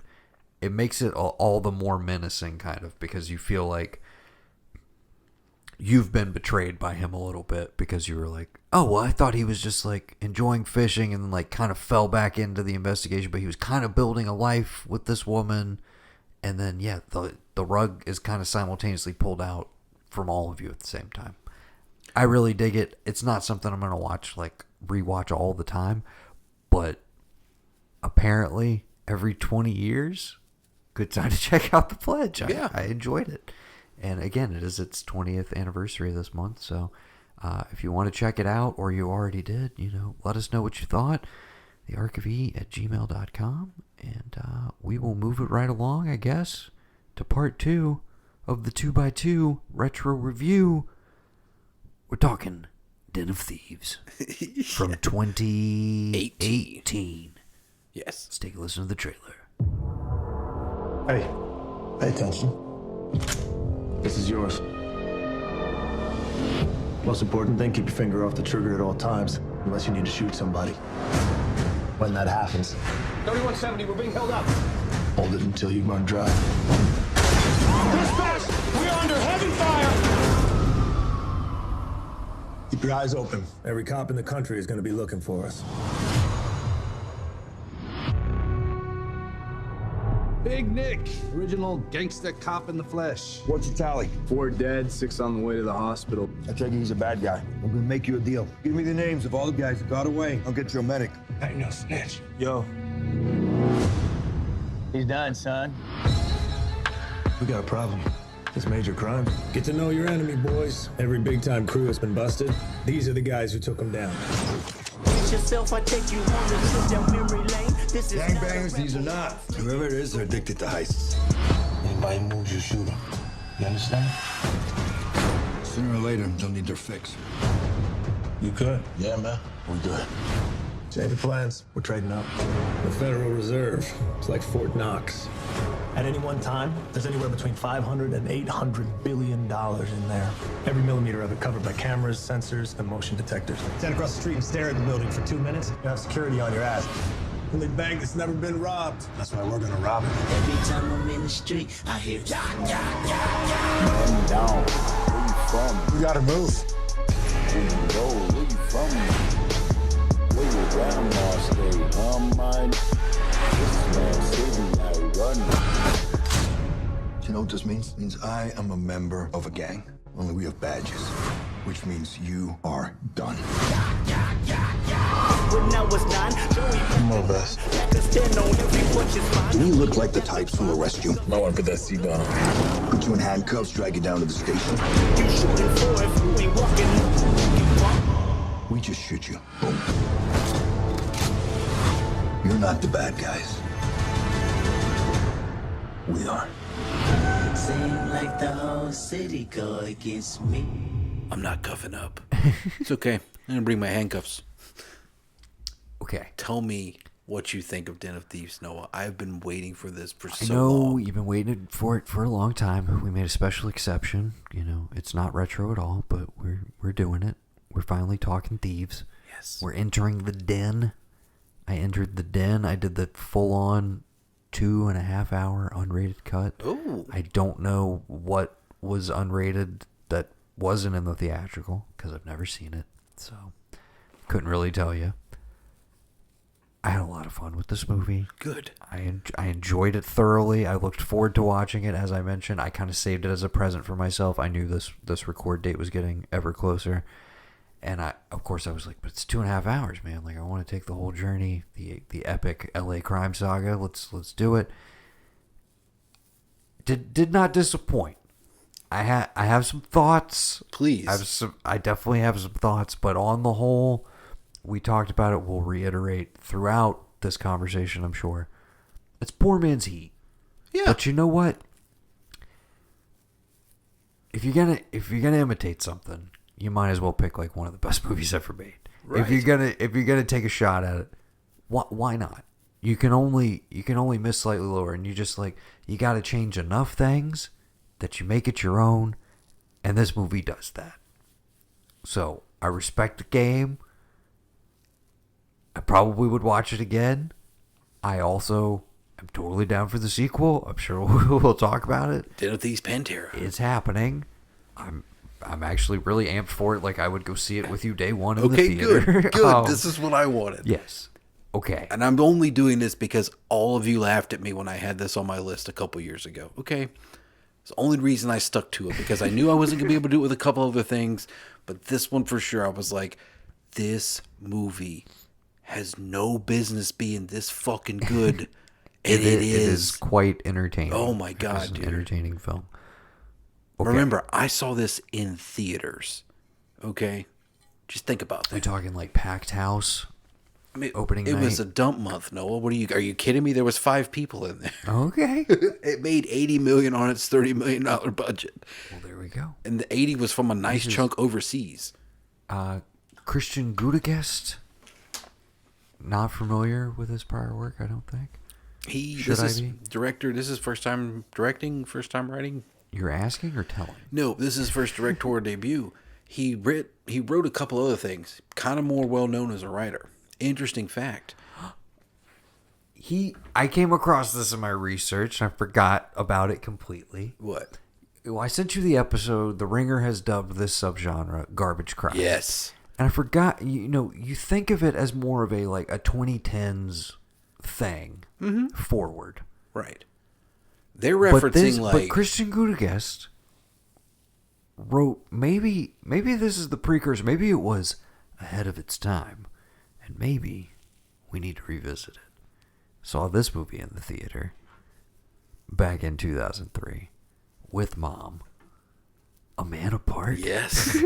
Starring Mr. Vin Diesel. Known for Lorenz his writing. Tate. Mm-hmm. Was it Jeff Koberg? Our boy, Timothy Olyphant's in there as well. Dude, that might need to put my eyes on that one again. Yeah. Not well reviewed, not well regarded at the time. Considered definitely garbage crap. Yeah, I didn't want to jack their phrase, but that's perfect. Oh, that's as far as I'm concerned, they coined the phrase for the new subgenre. Yeah, That's I didn't just want what to. We gotta call it. Yeah, that's fine with me. I didn't want to say anything that is about not it. our term at all. But I'll gladly give them credit for garbage crime because I realize I'm a garbage crime aficionado, baby. Yeah, I love it all. I know it all. you. Yeah. I love that fucking episode. Let's do it twice. Yeah. It's so fucking good.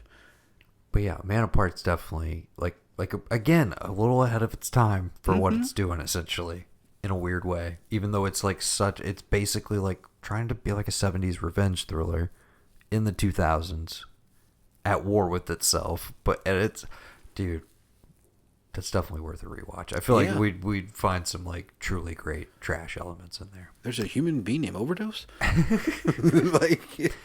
Okay.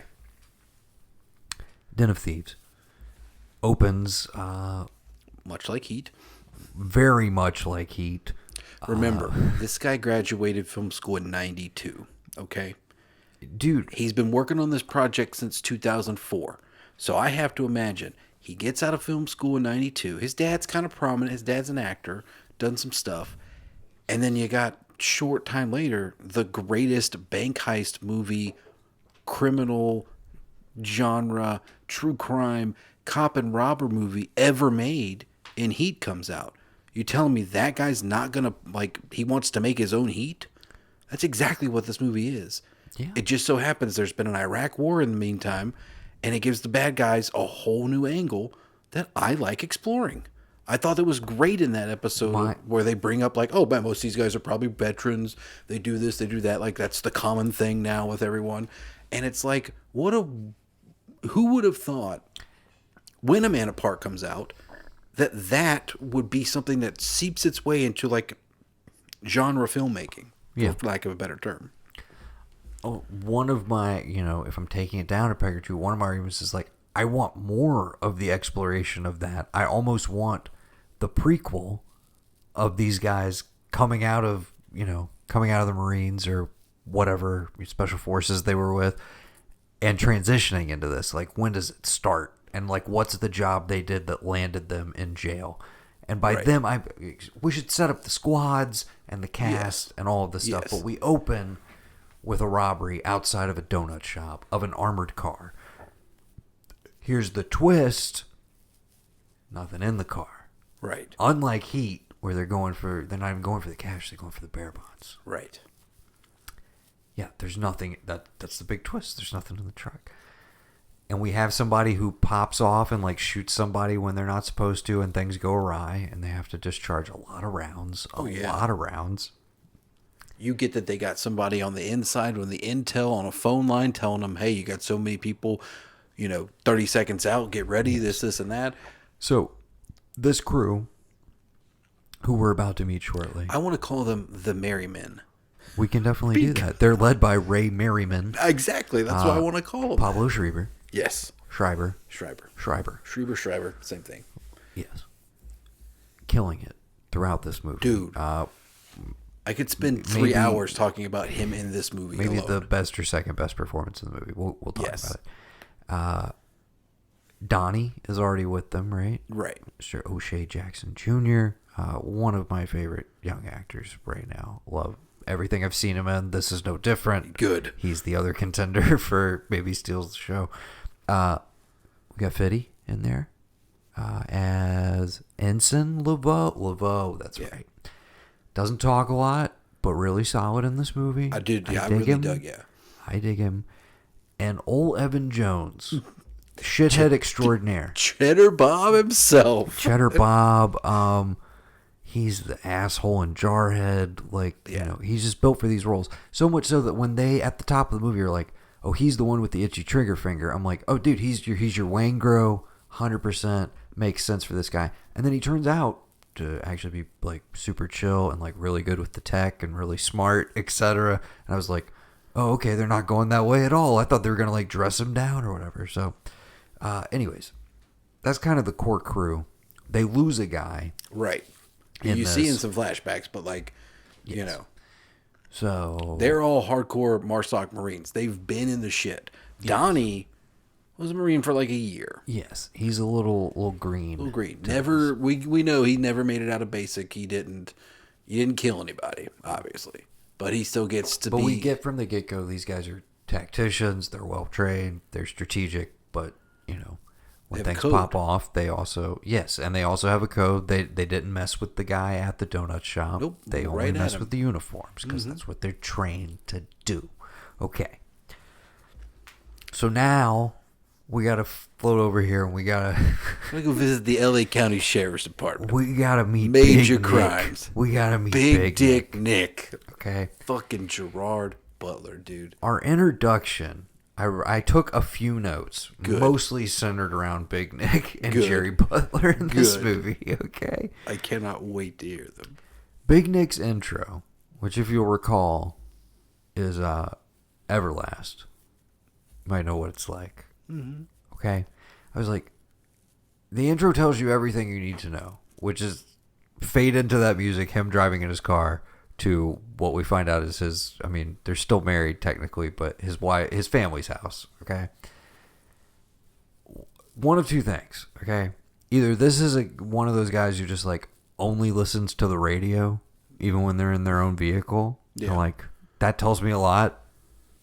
If that's the case. Yeah, the mind is working on everything else. Or the headcanon I went with, this guy straight up owns White Trash Beautiful. Yes. Probably on cassette tape. Probably. And it probably hasn't left his tape deck since he bought that truck. Right. I'm just guessing. Okay. Mm-hmm. But I'm like, either way, I pretty much know who this guy is before he even speaks the line of dialogue. I'm also like, never seen Gerard Butler this puffy and like fucked up. He looks like... He gained 30 pounds. He looks like Ray Velcoro, season 2 of True Detective. 8 Ray Velcoro, season 2 of True Detective. Okay? Fucking 30 pounds for this role, dude. I on weight. believe it, okay? And I feel like that, you tell me, I feel like this maybe was part of some of the unrated cut. This scene with him and his wife goes on forever. That's probably what was added, because there's a German cut that cuts out all of the extra stuff with his family. It's never seen, and people are like, "That's the one. That's the one to watch." I gotta say, I agree. Yeah, it doesn't. That is my big problem with the movie. I understand. You're like, but Pacino and De Niro, like, we had the home lives. We explored these men as men and tried to get into their psyche a little bit. We had the fucked up home life with Diane Venora and Natalie Portman, and the like, this is not my daughter, but I think of her as a daughter, and like, I gotta deal with my, the shithead ex-husband, and I gotta deal with her cheating on me with fucking what's his face from T2 and like all of that stuff. Yeah. Okay. I'm gonna say it here. I'm stating the obvious. Gerard Butler is no Al Pacino. No. But I think he knows that. I had another little note, a little revelation. We mentioned Sin City probably like 20 minutes ago. We were talking about Mickey Rourke. Mm-hmm. Do you remember the scene where Dwight... It's in the midst of Marv's story. I'm talking about the movie specifically. Right. It's in the midst of Marv's story, the first section. But we jump out to Dwight, and it's taken from another section of the novels, but it's Dwight talking about Marv. Right. Okay.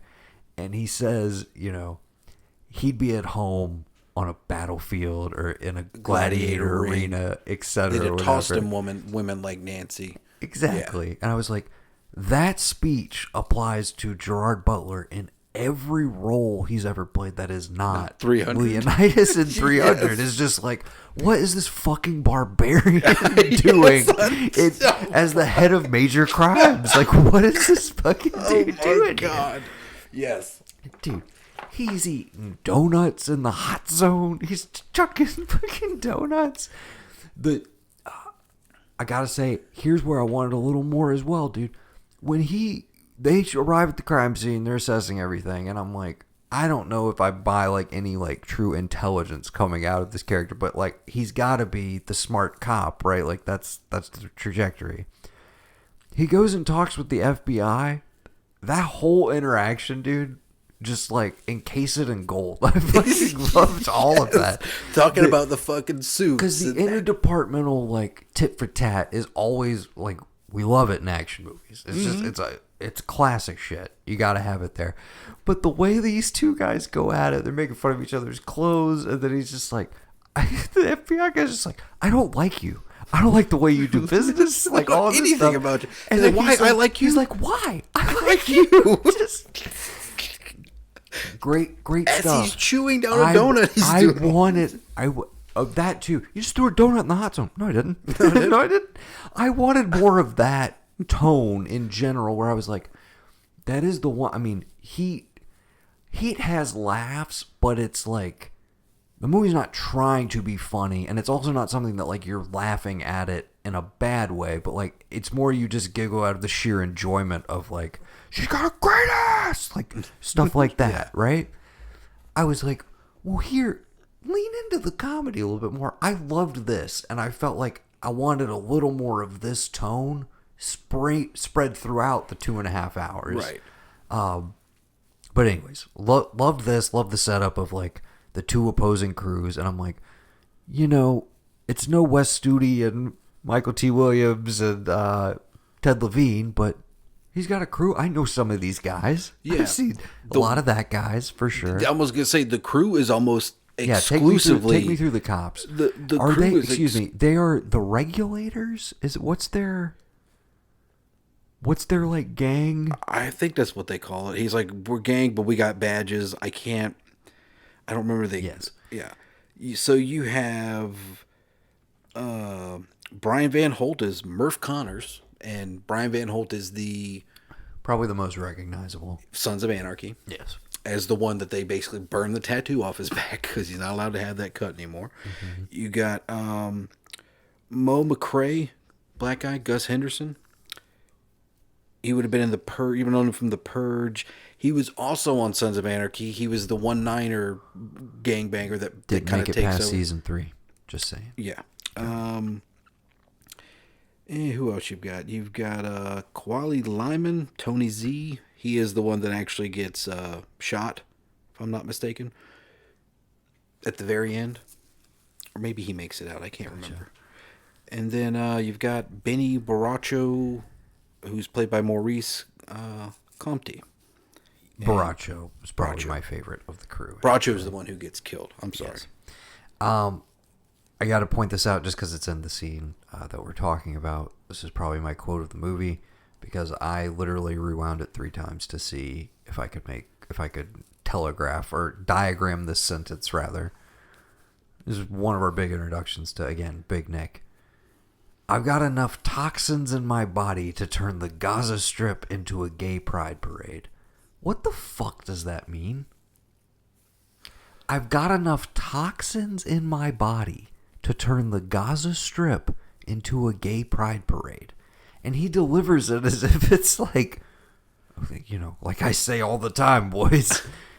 Don't they call him on that? Don't they say something about like, what are you even talking about? No, I don't even think they react to it. They just like, And I was like, I don't get it. I truly don't get it. The level of homophobic stuff, though, in this movie from Jerry Butler, I think he's loving it. It's pretty turned up there. Yeah, okay. He is cranking it up to 12. So the crew, Merriman's crew, they know now that these guys are handling it. Major Crimes is on it. Right. It's this guy. And it's like, okay, get to know your enemy. So we know that they're aware that the heat is on, essentially. Right. And so now we got the cat and mouse kind of starts. We have this big opening heist, and then we have a lot of back and forth and like just kind of, you know, character building, sort of. World building, sort of. Yes. We get introduced to Donnie. Donnie, again, is kind of like, as far as we know, he's fresh to this crew. Right. Only been working with them for a bit. And so far we just know he's the driver. That's it. Yes, he's the driver, like him, because he can drive real fast. He works at a bar that is frequented by both police and criminals. It's an interesting place. So we're just like, oh, he's just the guy who's like connected and kind of like gets put on to stuff here and there. The guy you see is Ziggy, the bar owner? Yes. Director, writer's dad. Okay. So, again, he's an actor, been in other things, kind of, you know, yes, whatever. So, yeah. So, Big Nick shows up at the bar. Oh, God. They... Froline, I'd fuck you. Like, what? Yeah, what? They go to... Again, here's my overall take. I appreciate the energy that Gerard Butler is bringing to this movie. Every scene of this movie. I really appreciate it. At the same time, and I kept coming up against this quandary the whole movie. Pablo Schreiber is so fucking good. Yes. And I still feel like we don't get that much of him. Right. Okay?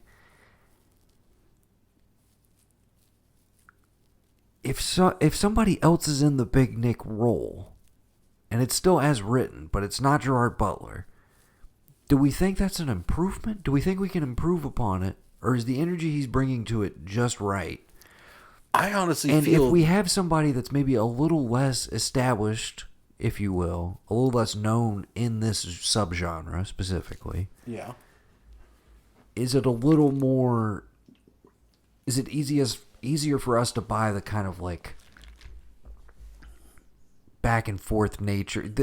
The vibe they want, again, is De Niro and Pacino and Heat. And I'm sorry, but like Gerard Butler and Pablo Schreiber, that's no shade to Pablo Schreiber, but I'm like, that combination is never going to be the same thing of just like these two titans finally going up against each other. Right. So I guess that's my question, is like, as much as I enjoy everything he's doing in this and think it makes for like some of the most enjoyable aspects of the movie, would it be a better movie overall if it was somebody else?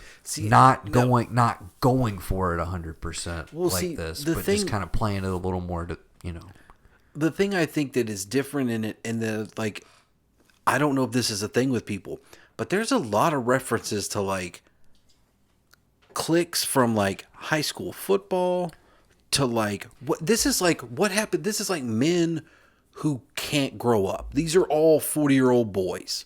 That's what it is. Maybe it has something to do with, and maybe there's something I'm missing in the extended cut with, like, as far as I know, maybe they mention it, maybe it's all a thing. Maybe all of the Los Angeles County sheriffs, they all did go to war as well, but they wound up on the good side. And it's like you said, wanting to see in a prequel, where did it go wrong for Merriman and them? Like, why are they on the other side of the law?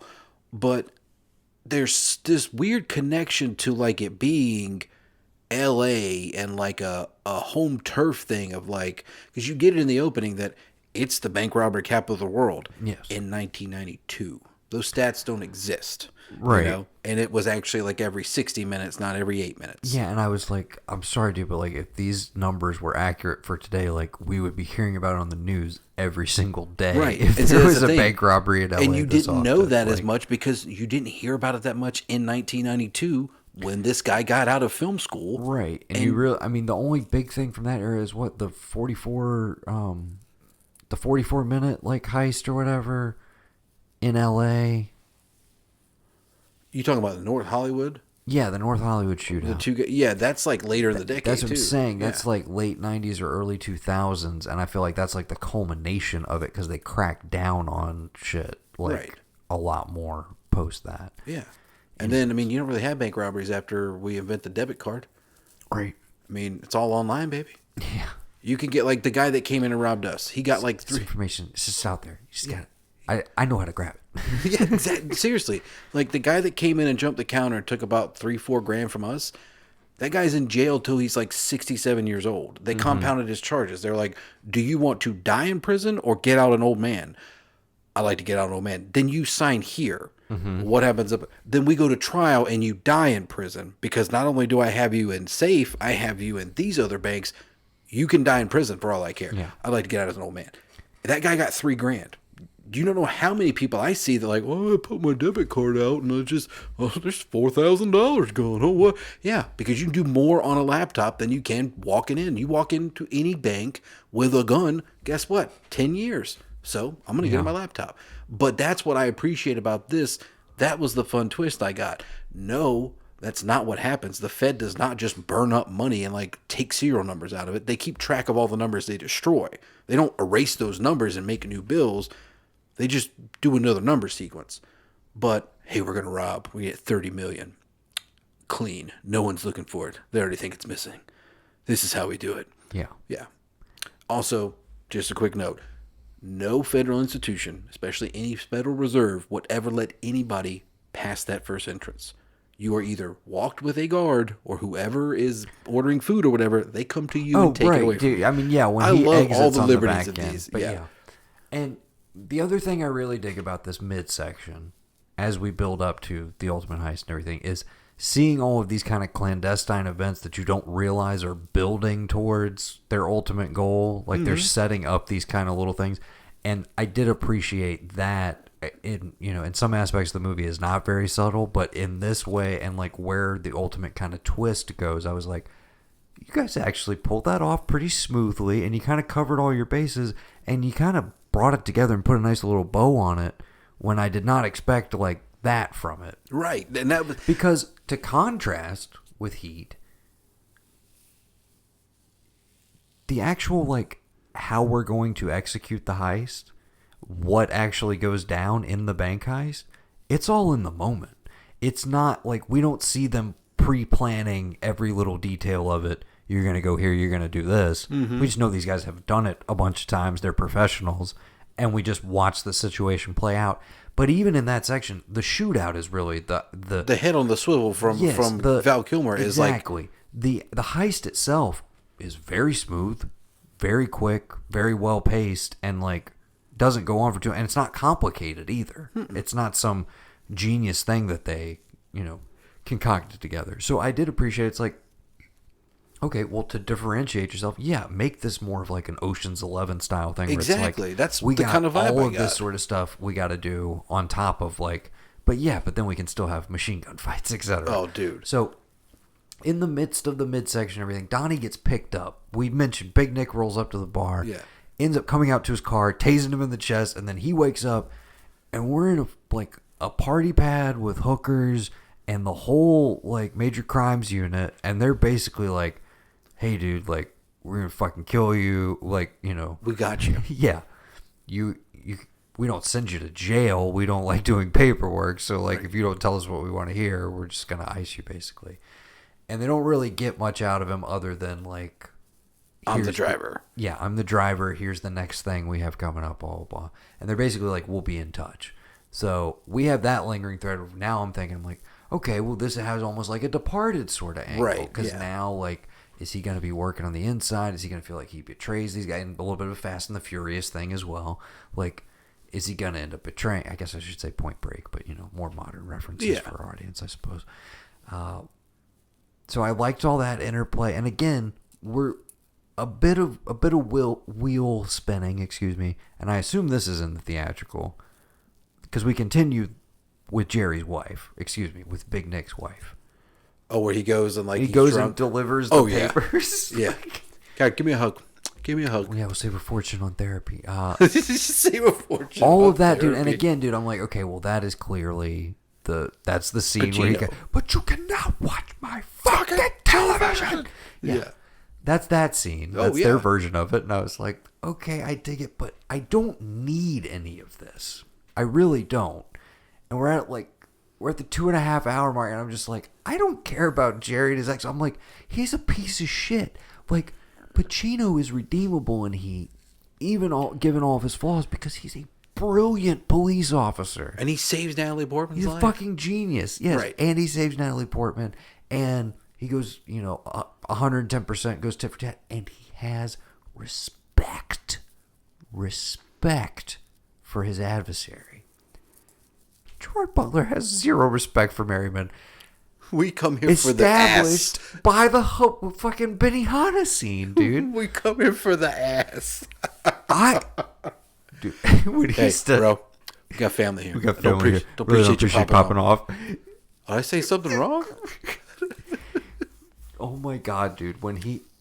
And again, that is essentially, I guess, their the diner scene. That's their version of it. But But what is the point of this, dude? Why does he come up and call out Donnie in front of everybody? Other than, of course, it leads to they're gonna think he's a rat or he's a mole or whatever. I get it, but it's also just dude, you're working a case on these guys. You're in the same. Did you need to do this? No. Did you need to take it to the? You were forgetting the biggest flaw, the most giant gaping plot hole in this entire movie. When they are about to go into the final bank scene, he says aloud, "Easy, let them take the bank. They haven't committed a crime." 2 scenes ago, you let felons handle armed firearms in a shooting range. You let known felons, you said, he just got paroled, they're all out of jail now. You could take them to jail for that. And your buddy would not die in a shootout later. That death is on you, sir. Have a dick measuring contest at the shooting range. That is my fate, dude. I call this entire thing with them is who's got a bigger dick. Yeah. And Gerard Butler's going to prove it because what's he going to do? He's going to fuck Merriman's stripper girlfriend. To the point that when he comes home and Sherry Butler comes... Do we need all of this? Dude, that is what, to me, I appreciate about this movie. Because it's like, I can read it. And I was looking at it in the theater. I'm giggling to myself because I'm having a fucking blast. And Becky's like, what are you... I'm like, I'll explain later. And finally, I'm like, listen, that guy wanted to make Heat, okay? Because he wanted to. And this is not Heat, but it also knows it's not Heat because there's no way that Pacino would go try and fuck De Niro's girlfriend. Like, that doesn't happen. Yeah. He probably easily could, but, like, it's not going to happen. You know? It just, guns on the table. Jerry Butler's just shirtless, and his tattoos keep moving, by the way. There's tattoos in different places every time you see him without his shirt off. And he just, all right. And then, of course, you realize, like, she's like, yeah, I did what you told me to. And you're like, ah, ha, ha. That's my thing. That's what I like about this is because it's, like, low-key trying to tell you that, like, De Niro was probably his favorite character in Heat when he was thinking about this and writing this. It was like, I'm going to make De Niro the better, like, my bad guy adversary, he's really going to be in charge. Again, that's my whole thing is I'm like, yeah, I really like Pablo in this movie, so give me more. Where's the balance, I guess is what I'm saying. Right. Heat is all about these two figures, and we basically, it's almost split time between them. I'm sure you could do like a side-by-side. Right. And I'm curious, like, is it the Donnie factor? Is it the fact that we're kind of juggling 3 leads? Yeah. And not just 2? And you're also kind of sitting there wondering, like, why so much Donnie? Right. Like, why this character? And it doesn't click, but then when it pays off, it fucking pays off. Right. So I get all of that, but part of me is just like, give me a little less of Big Nick at home with his horrible relationship with his wife and children. Like, and having to like go talk to the kids at school through a fence. Well, you know what's funny is you said Ray Velcoro, and when you said Ray Velcoro, I instantly thought of like, oh yeah, he does go see his kid. Dude, while I was watching it, I literally had a flash to the scene of when his son brings the badge to school and is like showing his friends, and I literally got choked up thinking about it while I'm watching Den of Thieves, and I was like, wait, I'm not watching crying at Den of Thieves? And I was like, no, I'm definitely crying at True Detective. That is still some of the scenes with him and his son are some of the saddest things I've ever seen on television. Yes. Yeah. They're just devastating. 12 years old? Fuck you. You want to watch that Friends show, I guess? Like, oh God, when they have to interact with each other in front of like the supervisor. Oh my God, terrible. Oh, it makes your stomach churn, dude. Rough stuff. Okay. Back to Den of Thieves. All right, so the big plan is they are going to rob the Federal Reserve by intercepting money before it's shredded. It's shredded because at that point, theoretically, the serial numbers will be erased. No one will be looking for this fake cash that you had. And they do a flashback to where, like, they did rob and they had a ton of money. And the guy that gets killed in the opening is like, maybe we should just pack it up, cash out, you know? Why do this when you can have 30 million clean? And you're like, wait, what? And so you get a little bit more of the backstory. We do a little bit more world building, I guess. A fun, light scene that I told Perk last night. I didn't know if I would talk to you about it or not, but I feel like I have to because it's been in like every movie since Bad Boys 2. Is the boyfriend comes to meet the girlfriend and like the dad has to talk about it. You said every movie since Bad Boys 2, but that was one of those where I was like, okay, this is literally the scene from Bad Boys 2, but it's like they kind of one-up it. Right. Or try to by the sheer amount of dudes in that room. And there's no joking. It's not played as a joke. No, it's played as completely serious. They're not joking around. It's not, but yeah. Yeah. And then I just like, I've been a protector for 16 years. Now I'm going to trust that to you. And there's just like Samoan looking dudes. Just like, you get it that it's all their J-Sock, Marsock brothers. But when they all are laughing at the end at that kid's expense, that was when I was like, I fucking love this movie. This is like amazing. That honestly is key, and I keep saying I want more of it, but that right there lets you know that like these guys are at least human, essentially, because you haven't gotten that much detail to them thus far, and you haven't gotten a lot of like what's the motivating factor for these guys. Like, is it the action is the juice sort of situation, or is there something deeper to it? And that just nailed for me that you have like, I guess, kind of the family aspect of like the Fast and the Furious movies and stuff. It's just like these guys are brothers in arms. They came home together. They're like making a living and a life the only way they know how. Mm-hmm. So that little tiny moment does kind of cement that for me, even though I do wish there was a little bit more where I didn't have to read between the lines about like what's the deal with these guys. Right. I just want a little more depth, that's all. But great scene, very funny, and totally plays. And like I said, I mean, 50 Cent, I thought, did amazing to Bad Boys 2. Yeah, again, I said, like, I think he is perfectly understated in this movie. They don't give him like too much to do, but he does what he's got to do, and he nails it. Mm-hmm. So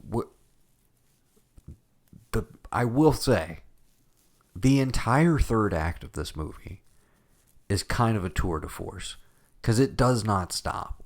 We basically go into the bank heist, which is just a diversion and a setup essentially for the big heist, right? Which is the Federal Reserve. But we go straight from that, where they go in, they take hostages, they make demands for a chopper, money, etc. They lock the place down, they blow the vault, so they think. And then we eventually reveal that, like, nope, they just tunneled out, and hey. And you get a little bit of Big Nick being a smart cop, because he's like, what's underneath here? What's this thing I'm looking at? Oh, that's sewers. Huh. Okay.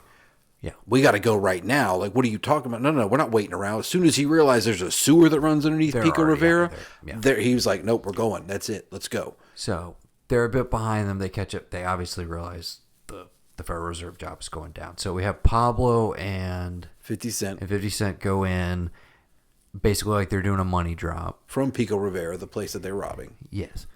That's why they needed the van that they stole. Armored truck. The armored truck. That was empty. Right. Yes.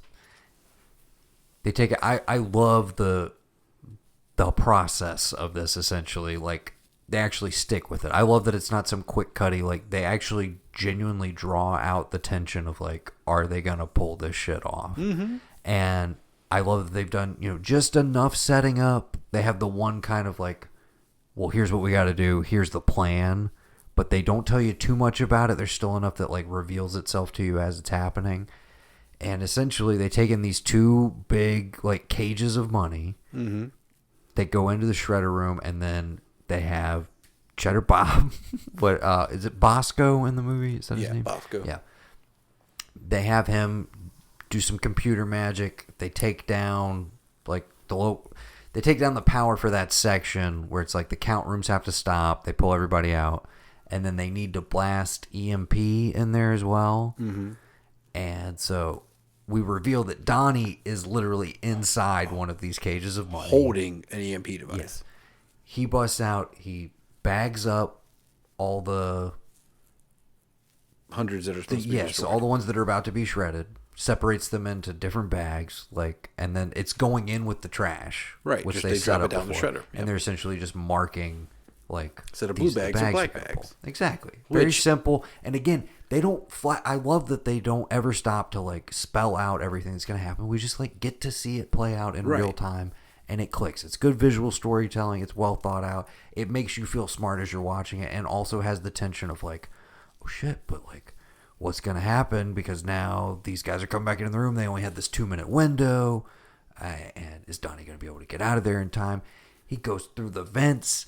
He comes back down. He's in his uniform. He takes the food delivery in that he planted like days ago. So it's disgusting as shit.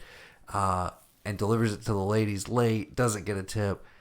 And then the tension of him at the door trying to get out, where it's like, hey, did you sign in? Man, I don't know what to tell you, man. Yeah, sign in with another guy. When he said I signed in with another guy like a little bit ago, I was like, dude's about to say like, I've been here all day or something like that. Like, dude, you're fucked.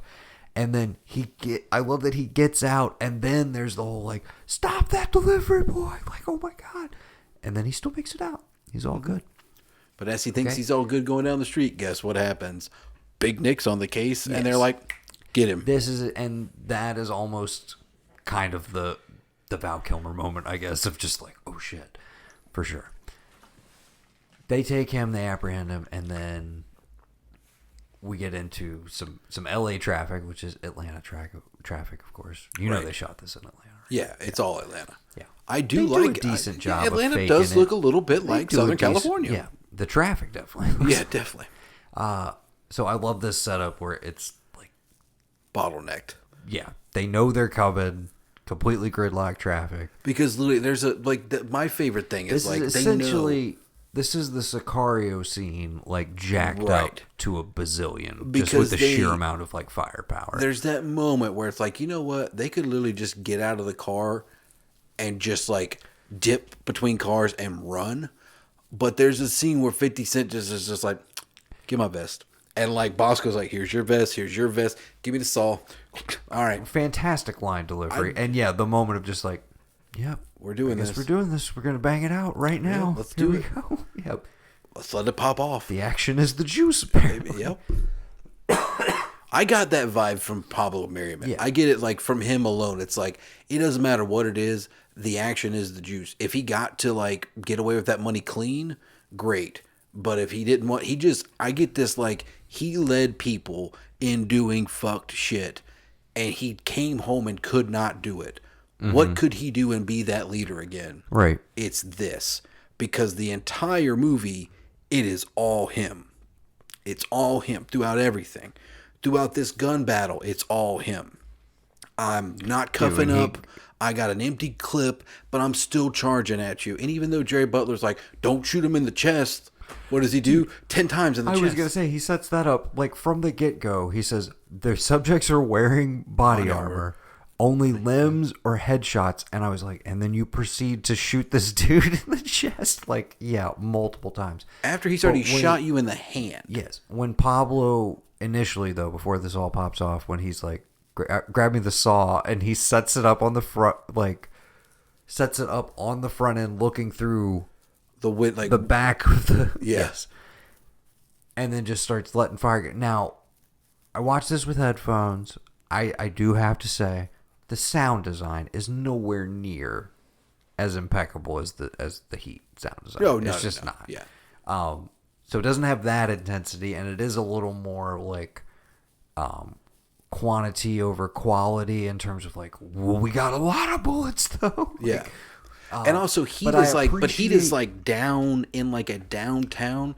And I think that's the thing we remember about Heat is the fact that like when a gun goes off and there's nowhere for the sound to hit, it's going to come back. The way it travels between the buildings. Of course. So like, yeah. And the other big thing with that scene is the setup of it and the geography of like understanding where everybody is really well communicated. And that's why I love that this is pretty simple setup. Right. Gridlock traffic. Guys on one end, and somebody flanking in between. Right. And your escape is further into the... You can either go further into the gridlock, or you can bust a left and like try and get away. Right. Yeah. And I love... I mean, we haven't really mentioned it all, but all of the... You know, I'm not like a huge gun guy. I'm not aware of how so... But all of the technical aspects and the actors' training, for instance... All of that feels very well executed and natural. All of these guys look very, very comfortable. No, you talk about who's got a bigger dick. They split them up into 2 separate boot camps. And they pitted themselves against each other in actor boot camp. Interesting. Yeah. Jerry Butler obviously leading his crew and Pablo leading his, and they competed against each other over who could be better. 2 separate boot camps. Won? I don't know. They don't ever say. They just said like competition was really fierce. And I'm like, of course, this guy wants to be Michael Mann. He's going to send him to boot camp. Yeah. He wants them doing the... But they all look like very confident, and it all looks... Oh, that when the scene where they're tacking up... the tactical aspects of it. The tack up scene where it's like, all right, we're getting everything together, and They're like, everybody's it's like, okay, yeah, there's no In the Air Tonight blowing, like, going along, but I could fucking dig it. Haven't even mentioned the score, which is slightly understated, but it's our boy Cliff Martinez. Yeah. Yeah, man. I dug it. A lot of low droning synths and stuff. Mhm. A little more chill than like a Winding Refn score, for instance, but he's still, I don't feel like he phoned this one in. I think this was his, like, it's my opportunity to do, like, straight up a Michael Mann score, circa, kind of Moby-ish. Yeah, Moby-ish. Yeah. Yeah, okay. But I think he nails it. Me too. So we get Shootout is pretty fantastic. Yeah. 50 goes down. No, who goes down first? Bosco. Bosco goes down pretty unceremoniously. Between the cars, yeah. Yes. 50 eventually gets dropped as well. We lose a couple cops. Essentially, it boils down to Merriman versus Big Nick. Right. And they get into more of like a foot chase, which is pretty solid. Again, all of this kind of like breathless stretch of action from the bank heist into the like cool technical heist of the Federal Reserve into flat out like, downtown LA action shootout, big guns, lots of machine guns.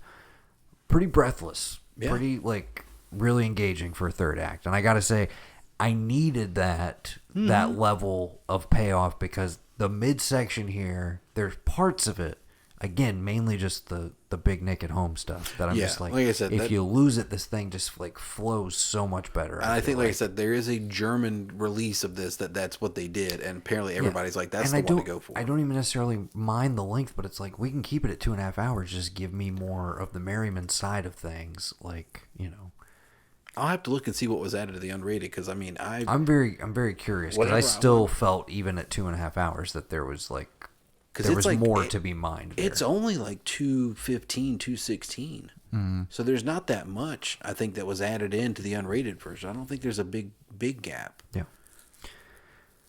Big shootout. It escalates like you said.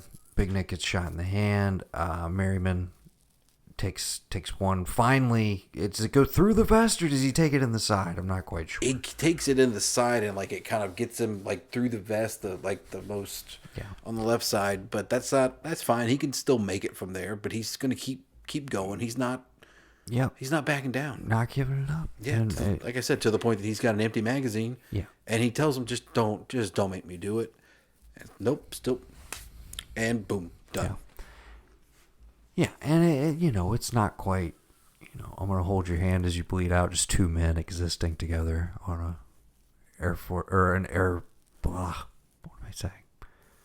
An airport flight strip. Where are they at the end of the... Yeah, they're in Yeah, it's not exactly it's that basically moment, just him being like, I told you, but I was not going to do this. Because he chose him like, told you, and that was it. Yeah. So he goes out, and I'm like, okay, fairly sad. Again, I don't know if we quite built up the like relationship between these two guys for it to like have a huge impact. But then, of course, he gets back to the van where they had Donnie cuffed up before this whole thing popped off, and he's gone. Like, all right, interesting. And then I start remembering, it's like, well, there's the big Hawaiian guy that was kind of helping with stuff, and like, there's some other members of the crew. I'm like, but they're kind of like peripheral dudes, sort of, right? Right? It's like, no, the core crew is 50 and Pablo and Bosco, MJ. Yeah. Wait a second. Was I watching a crew within a crew? Has this movie got something up its sleeve? Has it got a weird usual suspect? Is it all of a sudden going to go usual suspects? I mean, sure enough, it does. And the basic Donnie been reveal around is here? I quit. Yeah. Oh, okay. Dude, why would he still be working that job? It doesn't make any sense. But yeah, I guess he needs him to go there just to like piece it together. But yeah, walking out front and being like, oh, the Federal Reserve's right here. How did I not know? Wait, these two employees that we've seen earlier that were working there? Yeah, oh, I'm like, shit. yeah, okay. Great police work. I'm glad you made the connection now. You've been to this bar like 3 or 4 times at this point. Anyways, the reveal is Donnie is the mastermind behind all of it. I love the moment earlier where 50 asks, like, how are you getting all this information? Like, this is a lot of details about the Federal Reserve. Like, what the hell's going on here? Don't worry, it's solid. Don't worry about it. And I was like, okay, what's going to be the big mystery man reveal? Like, who's behind all this? And then, yeah, it's Donnie's baby, basically. He brings this heist to Merriman's crew. And you basically realize that, like... Merriman tells him straight up, if we do this, it's my crew, my way. He's like, totally understand, dude. Let's do it. And what you don't... I didn't pay attention to it till the second time I saw it. I didn't even pay attention to the fact that there's 2 different dump trucks. And that they had switched them there, a la Fast and Furious 5. And so, because you had the big dude that was in Predators that was driving the one that was like, they're all football hooligans. Like, they all played football together. Like, or, it's like the difference between American football and European football. Merriman's crew, they all played American football together. Donnie's crew, they all played soccer together. That's the big difference between the two. So much so that now, where the hell they all go? Oh, they're in London. Next to the Diamond Exchange. Yeah. Oh, okay. And something Perk told me about, the guy that comes in at the end that works there, that's an MMA fighter, apparently. I had no idea. Just a random cameo.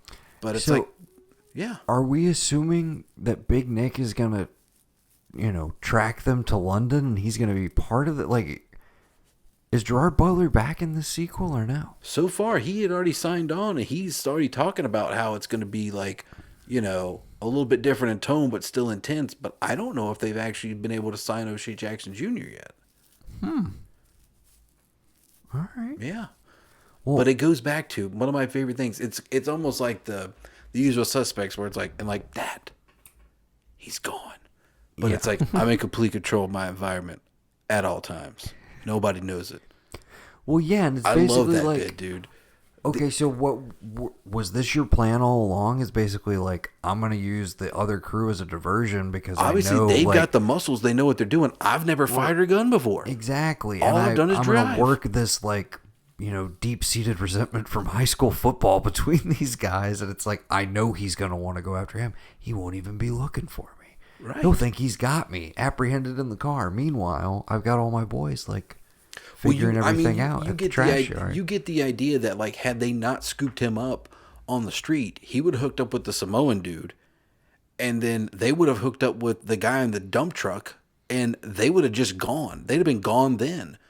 The only thing they have to, like, get through is, like, hey, somebody come get me because I had to get out of these handcuffs and get out of the, and with, as long as that, like, and that's the beautiful thing about it, as long as that gunfight goes on. But was that his plan all along, to get picked up by them? No, I don't think it was. He has the handcuff pick like ready to go. Oh yeah, that's true. Maybe he has his buddy radio. Donnie got burnt to Merriman's crew. That's why I took it at the end that it's like he had pulled this heist on the crew itself. Like he planned to sacrifice all of these dudes essentially. Oh no, they were totally it's set up like he was planning to double cross 50 and them's crew regardless. Yeah. And that's how it, to me, was always set up and played. Like, he planned on doing it from Jump Street. Like, he wasn't, there was no, because, like, yeah, he was a Marine. He kind of knew the guy that got shot in the opening, because that was his entrance to Merriman. And it was kind of like, okay, might have even lucked up that happened, because that guy could be like, wait a minute, dude, like, Donnie's not really one of us. He hasn't even, like, fired a weapon. Yeah, he's a Marine, but, like, he never saw combat. What are you doing here? But that guy that was like Donnie's link getting nixed, then it's like, well, of course Merriman's going to have to just, all right, I'll trust Donnie. I'll take his plan and we'll go do this. Yeah. And they're going to get so blinded by like the score that, yeah, I can just easily slip in here. All I need to do is just make sure that when the money leaves, I know where it's going. They can think they know where it's going. But I know where it really is, because essentially, like I said, if they get out and that dump truck switches and Donnie's left to walk on foot, which is the plan all along, I got to deliver the food and get out. He hooks up with the guy that's been doing the telecom stuff, who Merriman was just happy to be like, they all got burned. They're done. It's us now. We got all this money. But they could have just gotten together in the truck, met up with their buddy, the big Russian looking dude from Predator, and then they all just go, or Predators, sorry. And they bail. They're before Merriman and his crew even get jacked, they're on the first plane to London. Yeah. So where are you at? What are you thinking? What are you honestly giving this on a number scale? I'm at like a 7.5. Okay. Again, super solid. It's definitely one of those, like, if it was on cable randomly or like pops up on a streaming service again, like, I throw it on. I definitely watch, like, I honestly, if I'm being real, I would probably just fast forward to like the last 45 minutes of this movie, which I think is pretty unassailable. Again, I'm excited that there is a sequel in the works. I really want that Merriman prequel, though. I think Pablo Schreiber is pretty incredible in this movie, and I want more of him. And I want him. That's the thing. Again, we kind of got three leads here, but give me a Pablo Schreiber movie where he is the dude, like the dude. See, there's another one where he is more of a dude that's on Netflix, if I'm not mistaken, where he is doing bank robbery heists. But if you like this level of Pablo, you're definitely going to like him in 13 Hours, The Secret Soldiers of Benghazi, because he has that level of intensity, but he's also like the joke prankster one of the group, a la like the Chris Pratt of the Zero Dark 30 guys, you know, kind of like joking about stuff, but like it's like not really a joke because, you know, these rebels are kind of closing in. That's kind of the level he's at in the Benghazi movie. He's, you know, he's holding down the fort with a saw, but he's got a sense of humor and like he's ready to go toe to toe. And again, there's some other movie he's been in. I don't know if he's done anything big since this movie. I know there was one that came out on Netflix not too long ago, but I think he might have been like the villain or like the antagonists that like, well, I don't know, but we'll check it out. Yeah. Okay.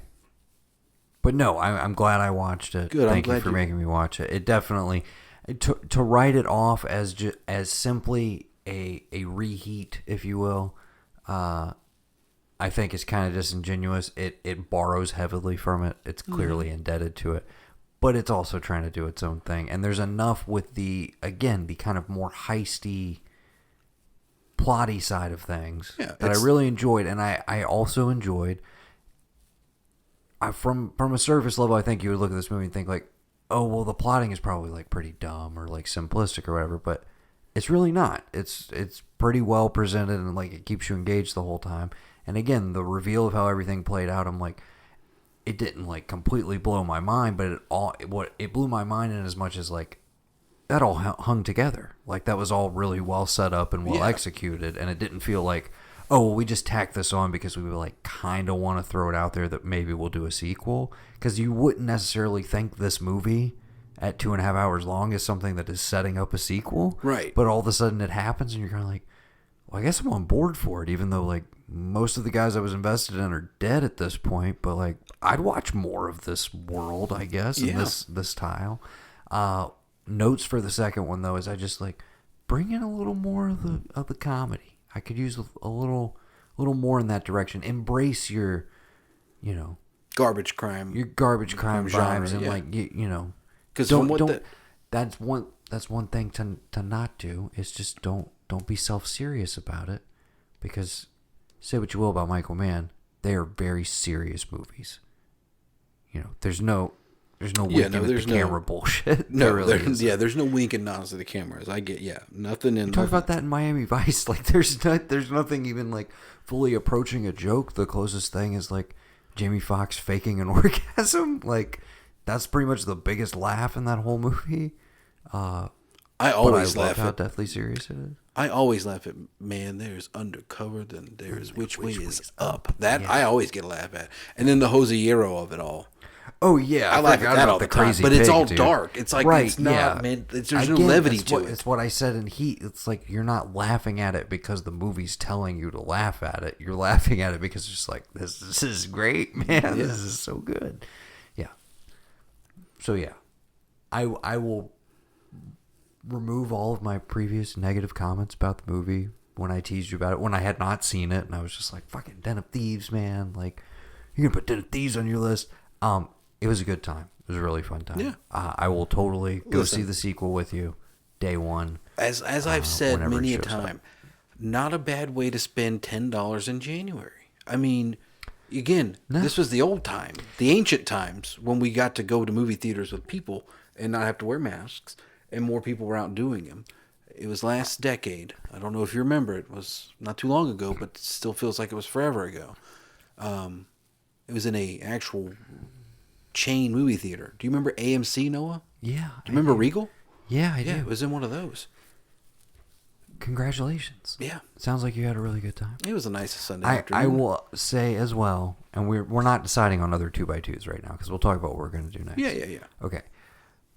But I do think this has encouraged me to, like, maybe I need to watch a few more of these movies of this ilk from the last few. And I feel like you got a treasure trove of them. But maybe, we made an exception for 2x2 retro reviews. You can give me whatever you're going to give me, but I'm just telling you, I'm gonna check out a few of these things. Sleepless, Little Contraband. Yes. I'm so happy you're going to watch Sleepless. I got to go back and watch that again. Just for Scoot McNairy, Noah. The Scoot of it all. Okay. Yeah. So, yeah. I like Den of Thieves. You obviously love it. We either, somewhere in this episode, or maybe on the tail end of it, you might hear a bit of a conversation that you had with your friend Perk. Yes. Also about Den of Thieves, a little deeper in the den. On the anniversary of Den of Thieves. And you guys saw it together in theaters? No, it wasn't him. I went with Becky. He had watched it a long time ago, but it was one of those, like, I'm watching it, but there's, like, a lady friend over, so am I really watching it? Because he told me, like, dude, that ending, I was like, I thought you'd seen it. He goes, I mean, but I was like, and I was like, oh, I get it. I know what you're doing. I got you. Okay. But yeah, we get into some of that.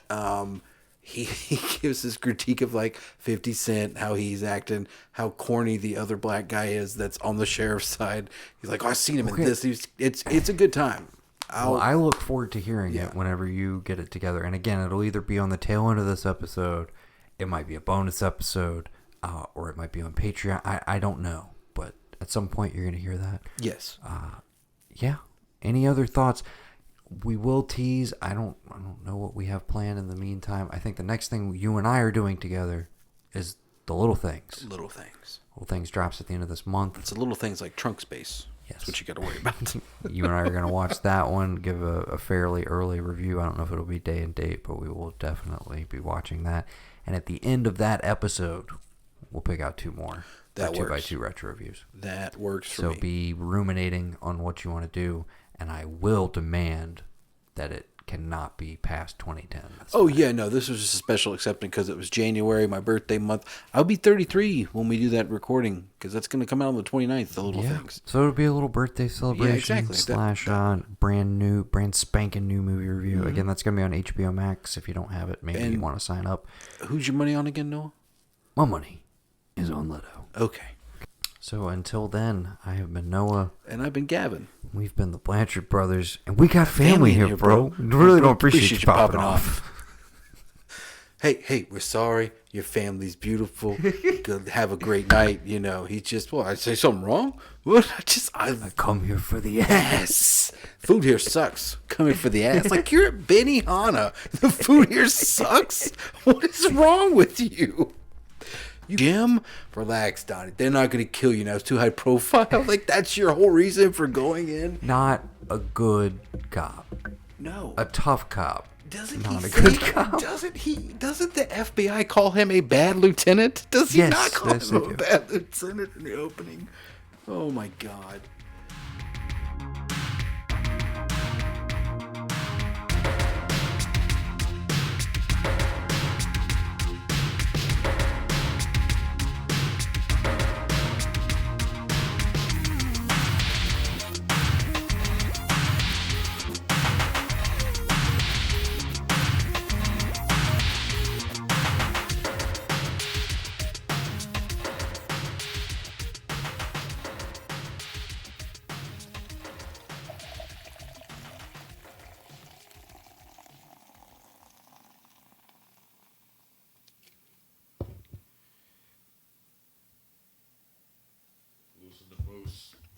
Okay, well, that's not that bad. I can dig that. Okay, all right. Shit, no, hell no. I'm gonna have one because I'm still driving home. I normally don't get to do this because Noah, it's like 2 hours, so it's like, okay, he's sitting over there like popping tops on beers. I'm like, thanks, man. I'm just gonna drink my water. All right, so Den of Thieves. What can we say about Den of Thieves, Perk? Fooled me. Really? Yeah. Like, in what way? I was sitting there getting into the movie or whatnot, and I expected a real big role out of Ice Cube's son or whatnot. And I'm sitting there, it's like, man, this nigga a bitch. Yo, I was like, yo, this nigga's a straight bitch. And he's getting beat up by Gerard Butler and them. And that little fucking, I can't remember that black guy's name, but fucking Tyler from fucking Sons of Anarchy. That's who. Yeah, that's the only other thing I know him from. He was on another movie. I just can't remember it, but I didn't like his character too much because I was just like, man, can the bad guys actually win some? And then when it got down to the nitty gritty on the gunfight at the very end and whatnot, and then the guy that looks like fucking Ryan, and he fucking gets gunned down by damn Gerard Butler, I was like, this shit sucked ass. And then they say, you know, when fucking he goes back to his truck, and then O'Shea Jackson Jr.'s gone. I'm like, Then they say, you know, how the end just balled it up, and it showed his whole fucking master plan. I was like, holy shit. Yeah, that shit was like, wild. I missed this shit because the first time I tried to watch that movie, I was on a date, and it didn't go too well. Like how I left y'all hanging in Call of Duty in the lobby room. Oh, okay. Perk coming back. But I was like, holy shit. And I was like, that shit just fucked my head completely up. I was like, and then you see Michael Bisping walks in at the end, trying to land. He's an MMA fighter. Oh, that okay. I knew he looked familiar, but I couldn't place him. Yeah, Michael the Count Bisping. Gotcha. I watched him on The Ultimate Fighter when he first got in the UFC. But that shit, I was just like, wow. On a scale of 1 to 10, I give that movie a 9 for that one. Yeah. Because it had great action. It had some great fucking damn acting. 50 Cent actually did pretty damn good. That's what I was going to ask you about, what you thought of 50 Cent. Because He still looks like my fucking brother to me. He does kind of look like him. You're right. Him recorded little beady eyes with the damn teeth in the mouth and shit. I've read that like he's attached to the sequel, which actually has I don't know if that's going to be the title, but it's called Den of Thieves Pantera, and it's on IMDb, and it's like a continuation of the whole thing, because where we get left with him like, oh yeah, I was the mastermind, because like I went and saw it in theaters when it came out, and I remember being like, this is this has no business being this good in January, because part of what this whole thing is when we've done 2x2 retro review, it's been movies that Noah's kind of found he wants me to watch, ones that either he may have seen or he hasn't that I've made him watch, and I've been trying to get him to watch this forever, and so I'm interested to see what he has to say when I record with him tomorrow. Yeah, but he's gonna love it. He already watched it. He hadn't, but he got really fucking excited when I gave him the DVD and was like, I'm making you watch this shit. It's kind of recent because we had kept it like it has to be at least like 10 years old. But I was like, fuck that. I'm doing this because the whole thing with January, which is my birth month. My birthday's coming up a little bit. We've had about a month. On a Sunday, ain't it? Either Sunday or Thursday. One of those days. I have to look it up. I don't know, whatever day it is, we're getting fucked up. Yeah. Stop tapping on me because you got my birthday. That's true. Because yours is like a month apart from mine. So I went and saw it in my birthday month. But normally January and kind of February, but January is where movies go to die. Like they drop movies off. We call it dump months because that's what the IMDb or the Wikipedia page calls it. But you have the occasional few like Deadpool came out in February around Oscar time, and like that killed at the box office. Made it kill. And then even like we got like, I don't know, you saw Bad Boys for Life, right? Yeah.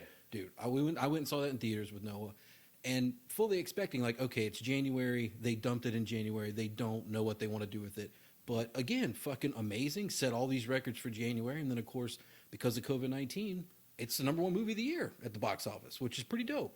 And it deserved it. Yeah. All honestly, it deserved it for last year. Did you see the Coming to America 2 trailer? Yes, I watched it, and I am so happy James Earl Jones stayed his black ass alive. Because nobody is going to replace that. And then I saw Wesley Snipes' black ass. I was like, oh shit. Yeah, because I remember when we talked, you showed me where like Will Smith was down in Florida and like trying to get Eddie Murphy to come out of his trailer or whatever it was, because they were announcing that, and I was like, oh shit, okay. Shit, man, it was a beautiful thing, man. Yeah, I'm excited for it because I ain't racist or nothing, but it was a beautiful thing seeing all this black power shit going on. Yeah, dude. I mean, that's all these famous black actors that I grew up on. And that's the thing is like that's one of the things I really enjoyed about this is that I felt like, to bring it all back to O'Shea Jackson Jr. when he says like, I'm in complete control of my environment and no one else knows. And then he's a soccer hooligan. And then you see the fucking guy from Predators, the Russian mob guy. I was like, okay, when they was in the dump truck, and I'm just like, okay, something's going on here. But I didn't quite catch it until the very end. Right. When he looked at that picture on the wall at that pub, and I was like, motherfucker.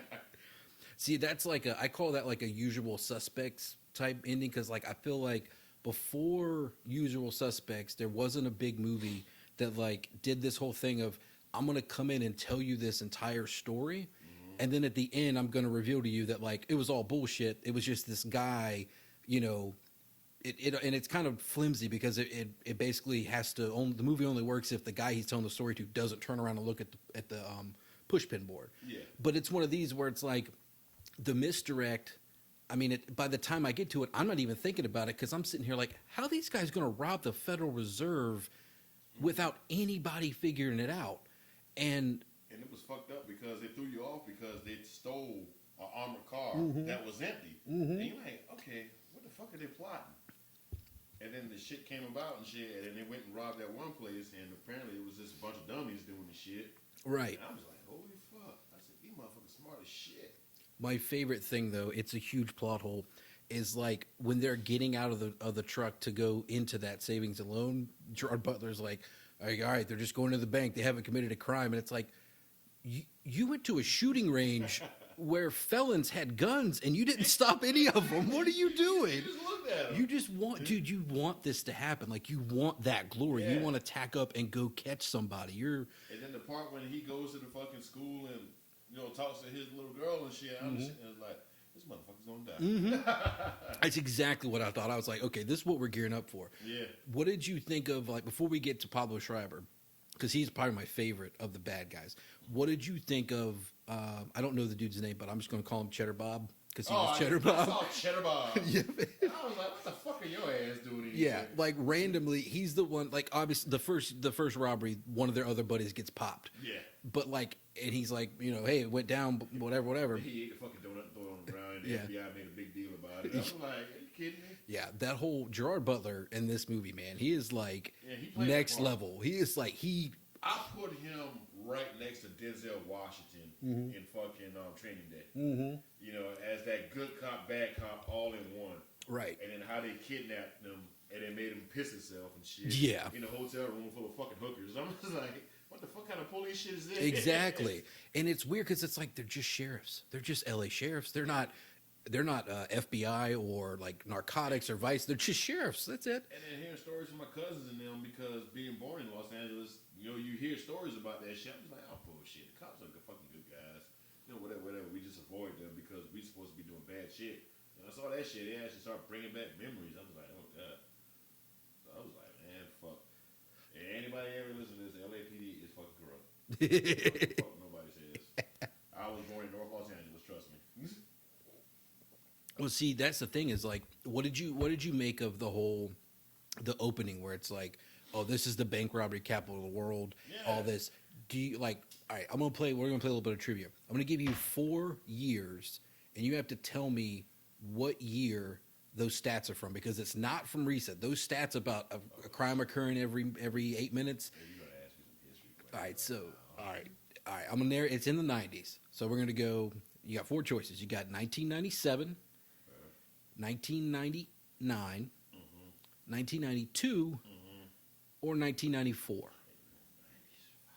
Think about it now. Think about like cops, robbers. Just think about like movies as well that are coming out in the early 90s that are all bank robbery. Just think about what year the stats will be for. Because technically, I think if you read the stats right, it's actually every like 60-something minutes when it happens, not every 9 or whatever. Yeah, but we're talking about 20 plus years ago right Yeah. now.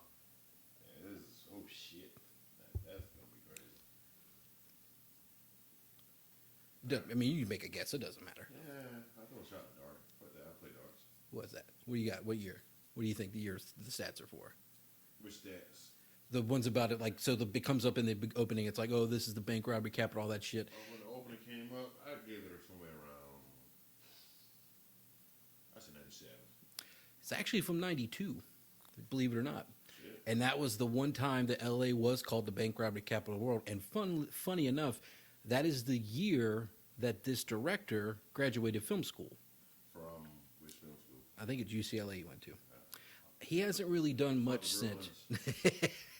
That's right. I was gonna say that's right. You're a Trojan, but he hasn't really done much since. He's done more writing than he has. This is his first directing, first writing, and I haven't watched supposedly on the Blu-ray, or not Blu-ray, the DVD I gave Noah, it's got an alternate ending. I'm not sure what exactly happens with it, but apparently there's also a cut in Germany. They cut out all the stuff with Big Nick, Gerard Butler. They cut out all the stuff with his family. So it's basically you kind of get the, I don't know if what they were going for, trying to show me his home life and like, you know, is he really a good guy? But like the job is just bearing him down because he seems like he's having fun with it. Like he seems like he really fucking loves what he does.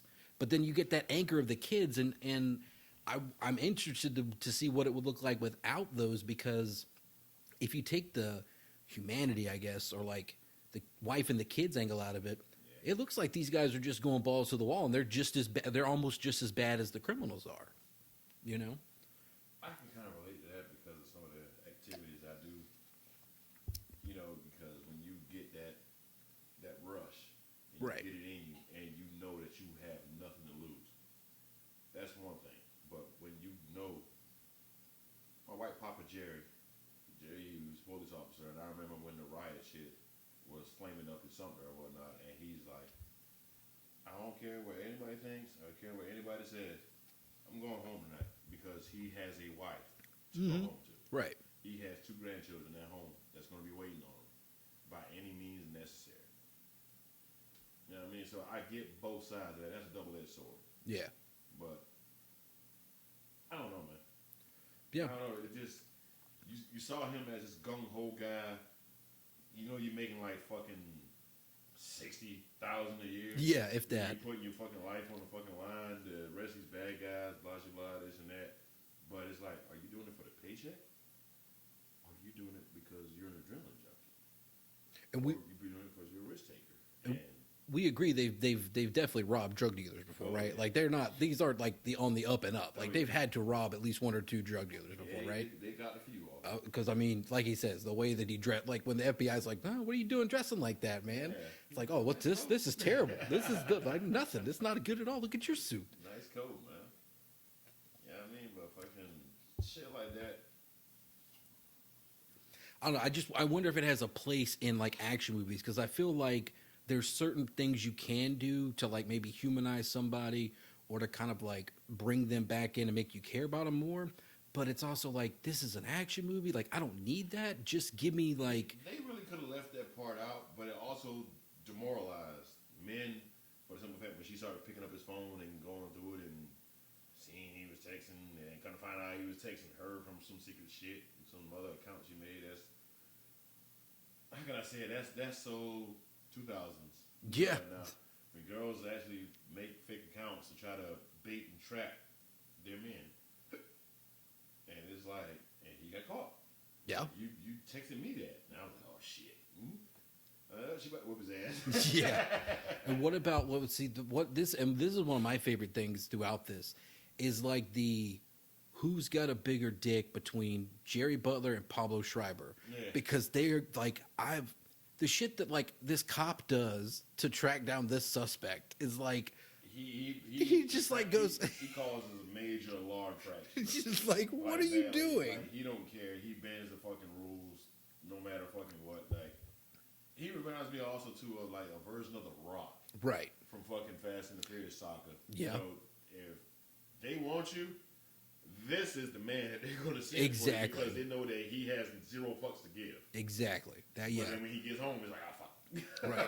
And that's what I wonder, because I wonder how many people post that franchise's shift from it's about the cars to like around 5, like we're talking about, where it's like, no, it's actually about the heist. Like, what are we going to do? Because even in that, there's a huge mystery. Fucking took that shit to a whole other level. Rest in peace on him. Oh, yeah, dude, I forgot about that. Yeah, when he turned it into going from street racing to the original fucking Fast and the Furious first one. Then it went to street racing and shit, and they had the heist chick in there when they jacking DVD players and shit, and fucking John Singleton just saw that shit, and hey, man, we're gonna make this like a fucking heist. And literally every fucking Fast and the Furious since then has been about heist. Yeah. They were just making their money on the side. Mm-hmm. And do I knock them? No, because I understand it. I mean, I love that fucking franchise. I feel like if anybody, like, I'll get like 2 other mics and we'll get Reem and Vance in here and just go, because I mean that's like a shared franchise between this friend group. Yeah. But at the same time, when it changes to being about the heist, it's like that's when it comes into my territory. right. Like, how do you make a bad heist movie? Like just the idea of it's fun. Yeah. You know, I mean, yeah, there's probably some bad ones out there, like the whole, what is the one? The Italian job sucked ass. Man. Yeah, I can. Mark Wahlberg's trying, and Jason Statham is just he's there. But I mean, you know, you throw him in the Fast and Furious franchise. Yeah, that I was not a big fan of that. The Hobbs, Shaw yeah. spinoff. I was like, what the fuck are y'all doing, man? Motherfuckers is desperate. I'm interested to see what the new one does, just because. Oh yeah, and then at the fucking very end when they showed that Han didn't die, it's like, holy shit, how are they going to fucking fit that in? How are they going to explain that? Oh, I've always said, dude, he just there's a sewer right there where the car flips, and he just gets out.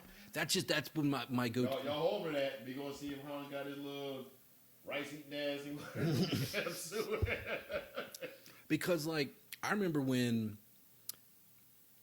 I don't know if we saw 5 together. We definitely saw 6 is the last one with Paul Walker, or 7. It was me, you.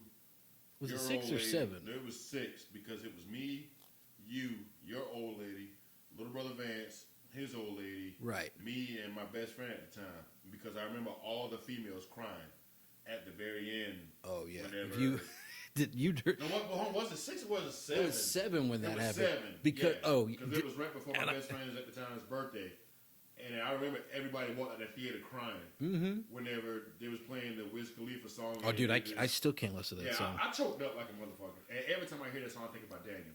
Yeah, that's Daniel's song to me. Me too. No, trust me, like, that's fuck, dude. I told you about what happened later that night, right? What? Like I definitely, when we were back at Vance's, I kept the Crown label, black label I had like in the dark. There wasn't a lot of light on. I don't think he had his front porch light on, so I don't remember how much I actually drank.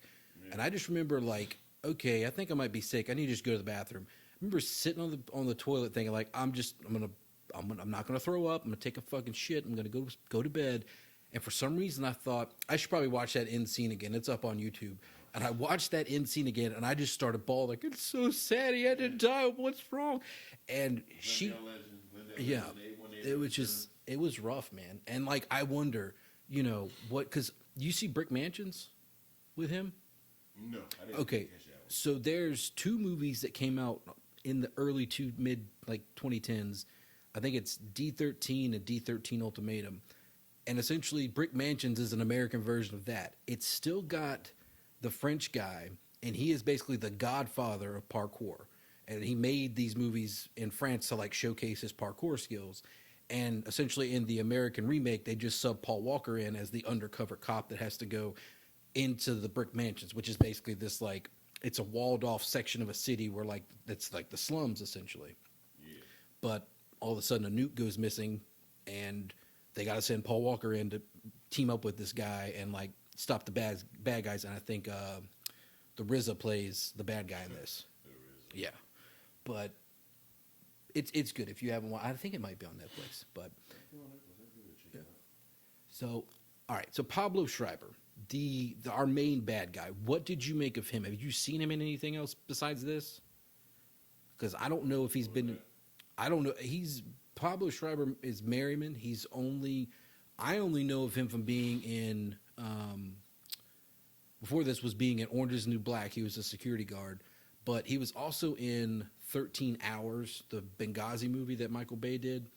And he kind of plays a similar character, except he's not a bad guy. He's not an ex-soldier that's a bad guy. He's a ex-soldier that's now a CIA operative, and they're just kind of, they're in this bunker in Benghazi, like trying to protect the embassy or whatever.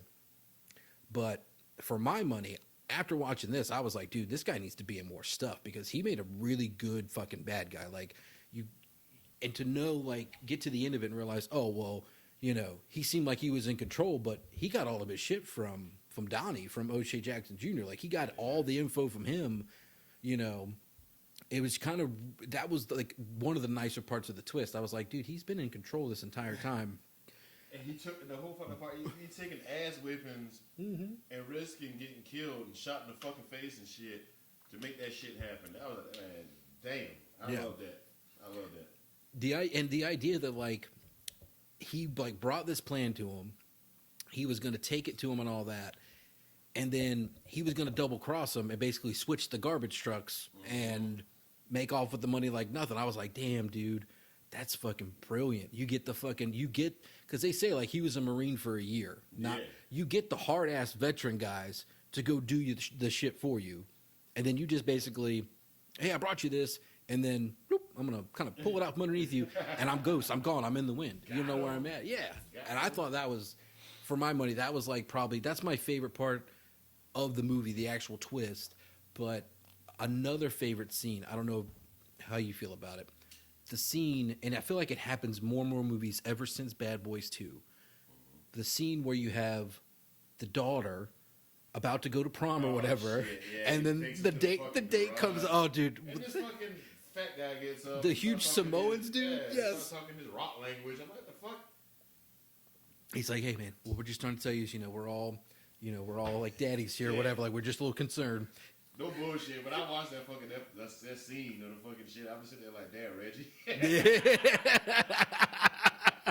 I'm gonna take out Megan, which I did love that Reggie and Megan were getting married in the third. That shit was like, okay, was like, holy shit. He went off and became a Marine, and he's okay. Good job, Reggie. I can. Honest woman, I'm all like, hey, that's the fucking big picture, man. You just take a woman and make an honest woman out of them and shit, man. I mean, it sucks you had to join the military to do it. Well, think about this.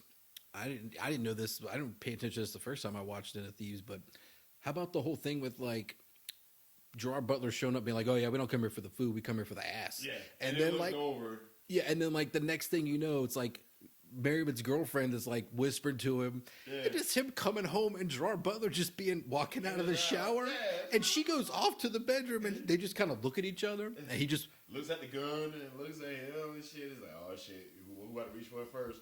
And the guy just walks to the bedroom, closes the door. That's it. And I remember that, but what I didn't remember was her being like, "I did everything you told me to do," and I was like, "Oh shit, man, this guy is one step ahead." Again, because I'm thinking the entire time, he's the mastermind. Like he knows he says it when like what's his face goes and takes pictures. You got to know your enemy, boys. Like you got to make sure you know who you're fighting. So like, oh okay, yeah, he's definitely like one step ahead of the game. But then you find out, of course, no, he got all his information from Donnie, and I don't know. I fucking love O'Shea Jackson Jr. I hope he's in. He gets him to be in a lot more stuff. I know he was in. I think last movie was Godzilla King of the Monsters. Right, that, and then obviously Straight Outta Compton. I'm trying to think of what else I don't know if he's got anything slated to come up. No, not to my knowledge. Yeah. So all right, overall you got Den of Thieves at a 9. I got it. I definitely have it as. I put that up there with the sleeper movie I've seen called. What was it called? Cry Wolf. Oh yeah. That movie was. People forget about that one. Yeah, because it's so low budget or whatever, and it's like all these rich preppy ass kids playing that little bullshit ass game and shit. Whatever. Then all of a sudden they think the killer's real and shit, and all this time it was that fucking ginger. It was the mastermind. And it was like, holy shit. Ever since that movie, I watched that movie, I've never trust women. At all.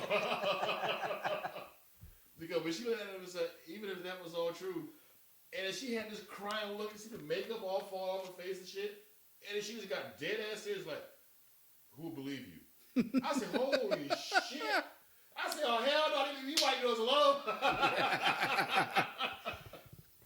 Oh, fuck this. That is one of those early on ones that I was like, I don't trust. Like that movie definitely made me not trust DVD box art. Yeah, because you got like the red box. Well, you got the red hood face and like the wolf, the hunting knife and all that. And I'm like, oh, this is about to be badass. And it's like it's good, but it's like it's like could have been better. Yeah, could have been better. Just like me and somebody was having a conversation the other day.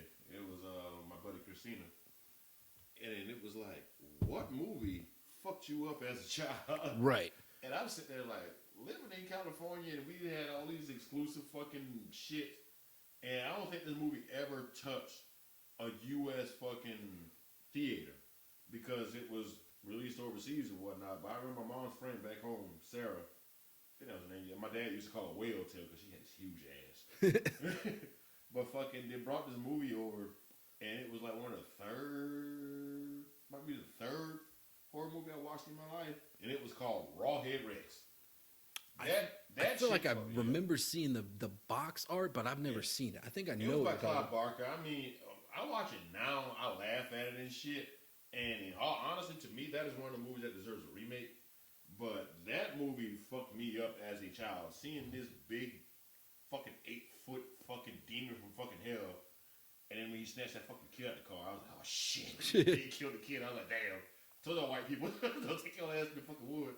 And then it happened in fucking Ireland. I was like, oh god. It was just a crazy ass fucking movie. Y'all gotta watch it. There's one part when he goes to a trailer park of all fucking places in Ireland. I was like, god damn, my forefathers got a fucking trailer park. Wow. And then he's fucking killing all these motherfuckers, and this guy just shows up with a shotgun and goes to shoot him in the back. And this motherfucker just like turns around and comes running full speed like a fucking running back and kills the guy. I'm like, oh shit! Jesus. It still runs through my head, man. I was like, every time I think about that movie, that's the only fucking part. Like, fuck. But I heard Clive Barker was actually in the talks of doing a remake. But I heard they went to development hell as a lot. God, dude, that could be like, have you seen now they're talking about rebooting the entire Resident Evil franchise again? Without Mila Jovovich, without W.S. Anderson? Okay, Mila Jovovich, or whatever the fuck her name is. Okay, you're hot. Sex sells. So you're a sexy woman and you sold the fucking movie, but let's get to the real shit. And I think that's what this is supposed to do. It's supposed to be like to the game. Yeah, like the story. The new one coming out? You seen the trailer for the new one? Oh, dude, Village, I'm all over it, man. I'm waiting for that shit. Vampire? I think it's supposed to be werewolves. I have no idea, but I'm ready for it because I got, we had 2 years ago. 3 came out last year. But I heard it was also remaking 4. That's it's what I'm on the RE engine now. That's on the platform. I would love that shit, man. Oh, that is my. I'm talking. That was the fucking one that set the standard. Mm-hmm. It was like holy shit balls. I got to play that shit. I also need to check out the new Nazi Zombies too, because what I've been seeing on the gameplay, I'm just like, holy shit, that shit is fucking wicked. Yeah, I started playing through. I ain't even bought the fucking game yet, so. I started playing through Cold War, and I remember some of the stuff from like the Black Ops games, but it's like not. I mean, it's vaguely there because like my favorite story was like Modern Warfare because that's what we always played. Yeah. So like I dug into that, and it was like I think there's a nod to like the bad guy in the first Call of Duty Modern Warfare, the Russian dude, the bald guy. Yeah. He shows up in this one as like a younger version of himself, and he's like all in the Kremlin, and like he's searching for the undercover mole in the USSR or whatever. But I haven't played the zombies on it yet. I've only gone through the story just because I don't know if I can even get back on like online first person shooters because I'm getting old, man. I'm getting terrible at that. It's just not what it used to be. Yeah. I'm getting like insta killed by like 8-year-olds. I'm just like, what am I doing with my life? Fuck you and your mom. In your fucking mom's basement. Exactly. Shit all fucking day. Man, it's fucking crazy, man. Other than that, man, I got nothing left. You got anything else you want to say before we sign off of this thing? Man, it's just been a pleasure, man. Yeah. I had fun doing this and hope to do more. Yeah. Well, I'm definitely looking forward to doing more. And I appreciate you letting me come by and hang out and talk with me for a little bit, drink a little. Yeah, man. We drank a little Suntory shit. I don't know if we want to make drinking a part of it, but fuck it. Why not other podcasts too? This podcast is not really brought to you by, but kind of sponsored by Suntory whiskey, Japanese whiskey, one of the oldest distilleries in Japan. Pretty smooth. Jack, man. They talk about nigga whiskey for the hood.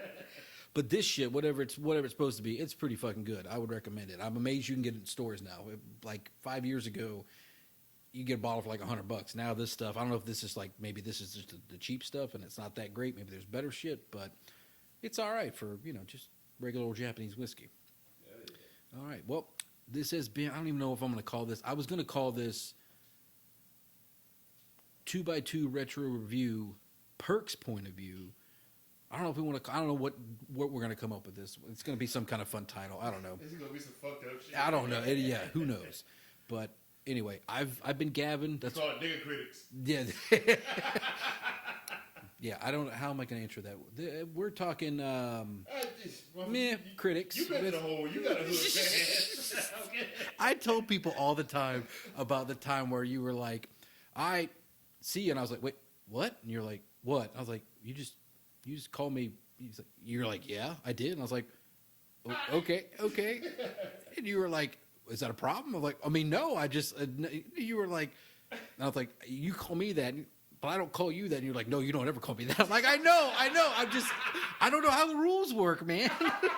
I appreciate it. I love you too. But like, okay, cool. Thanks. I don't know. What do you say that? That's why I'm just like, that's why now everybody is just brother. Because it's like, it's easy to be, all right, brother, take it easy. Because you can't, I mean. I know. The outside world, they will see that. And I ain't trying to fight all the ass. So.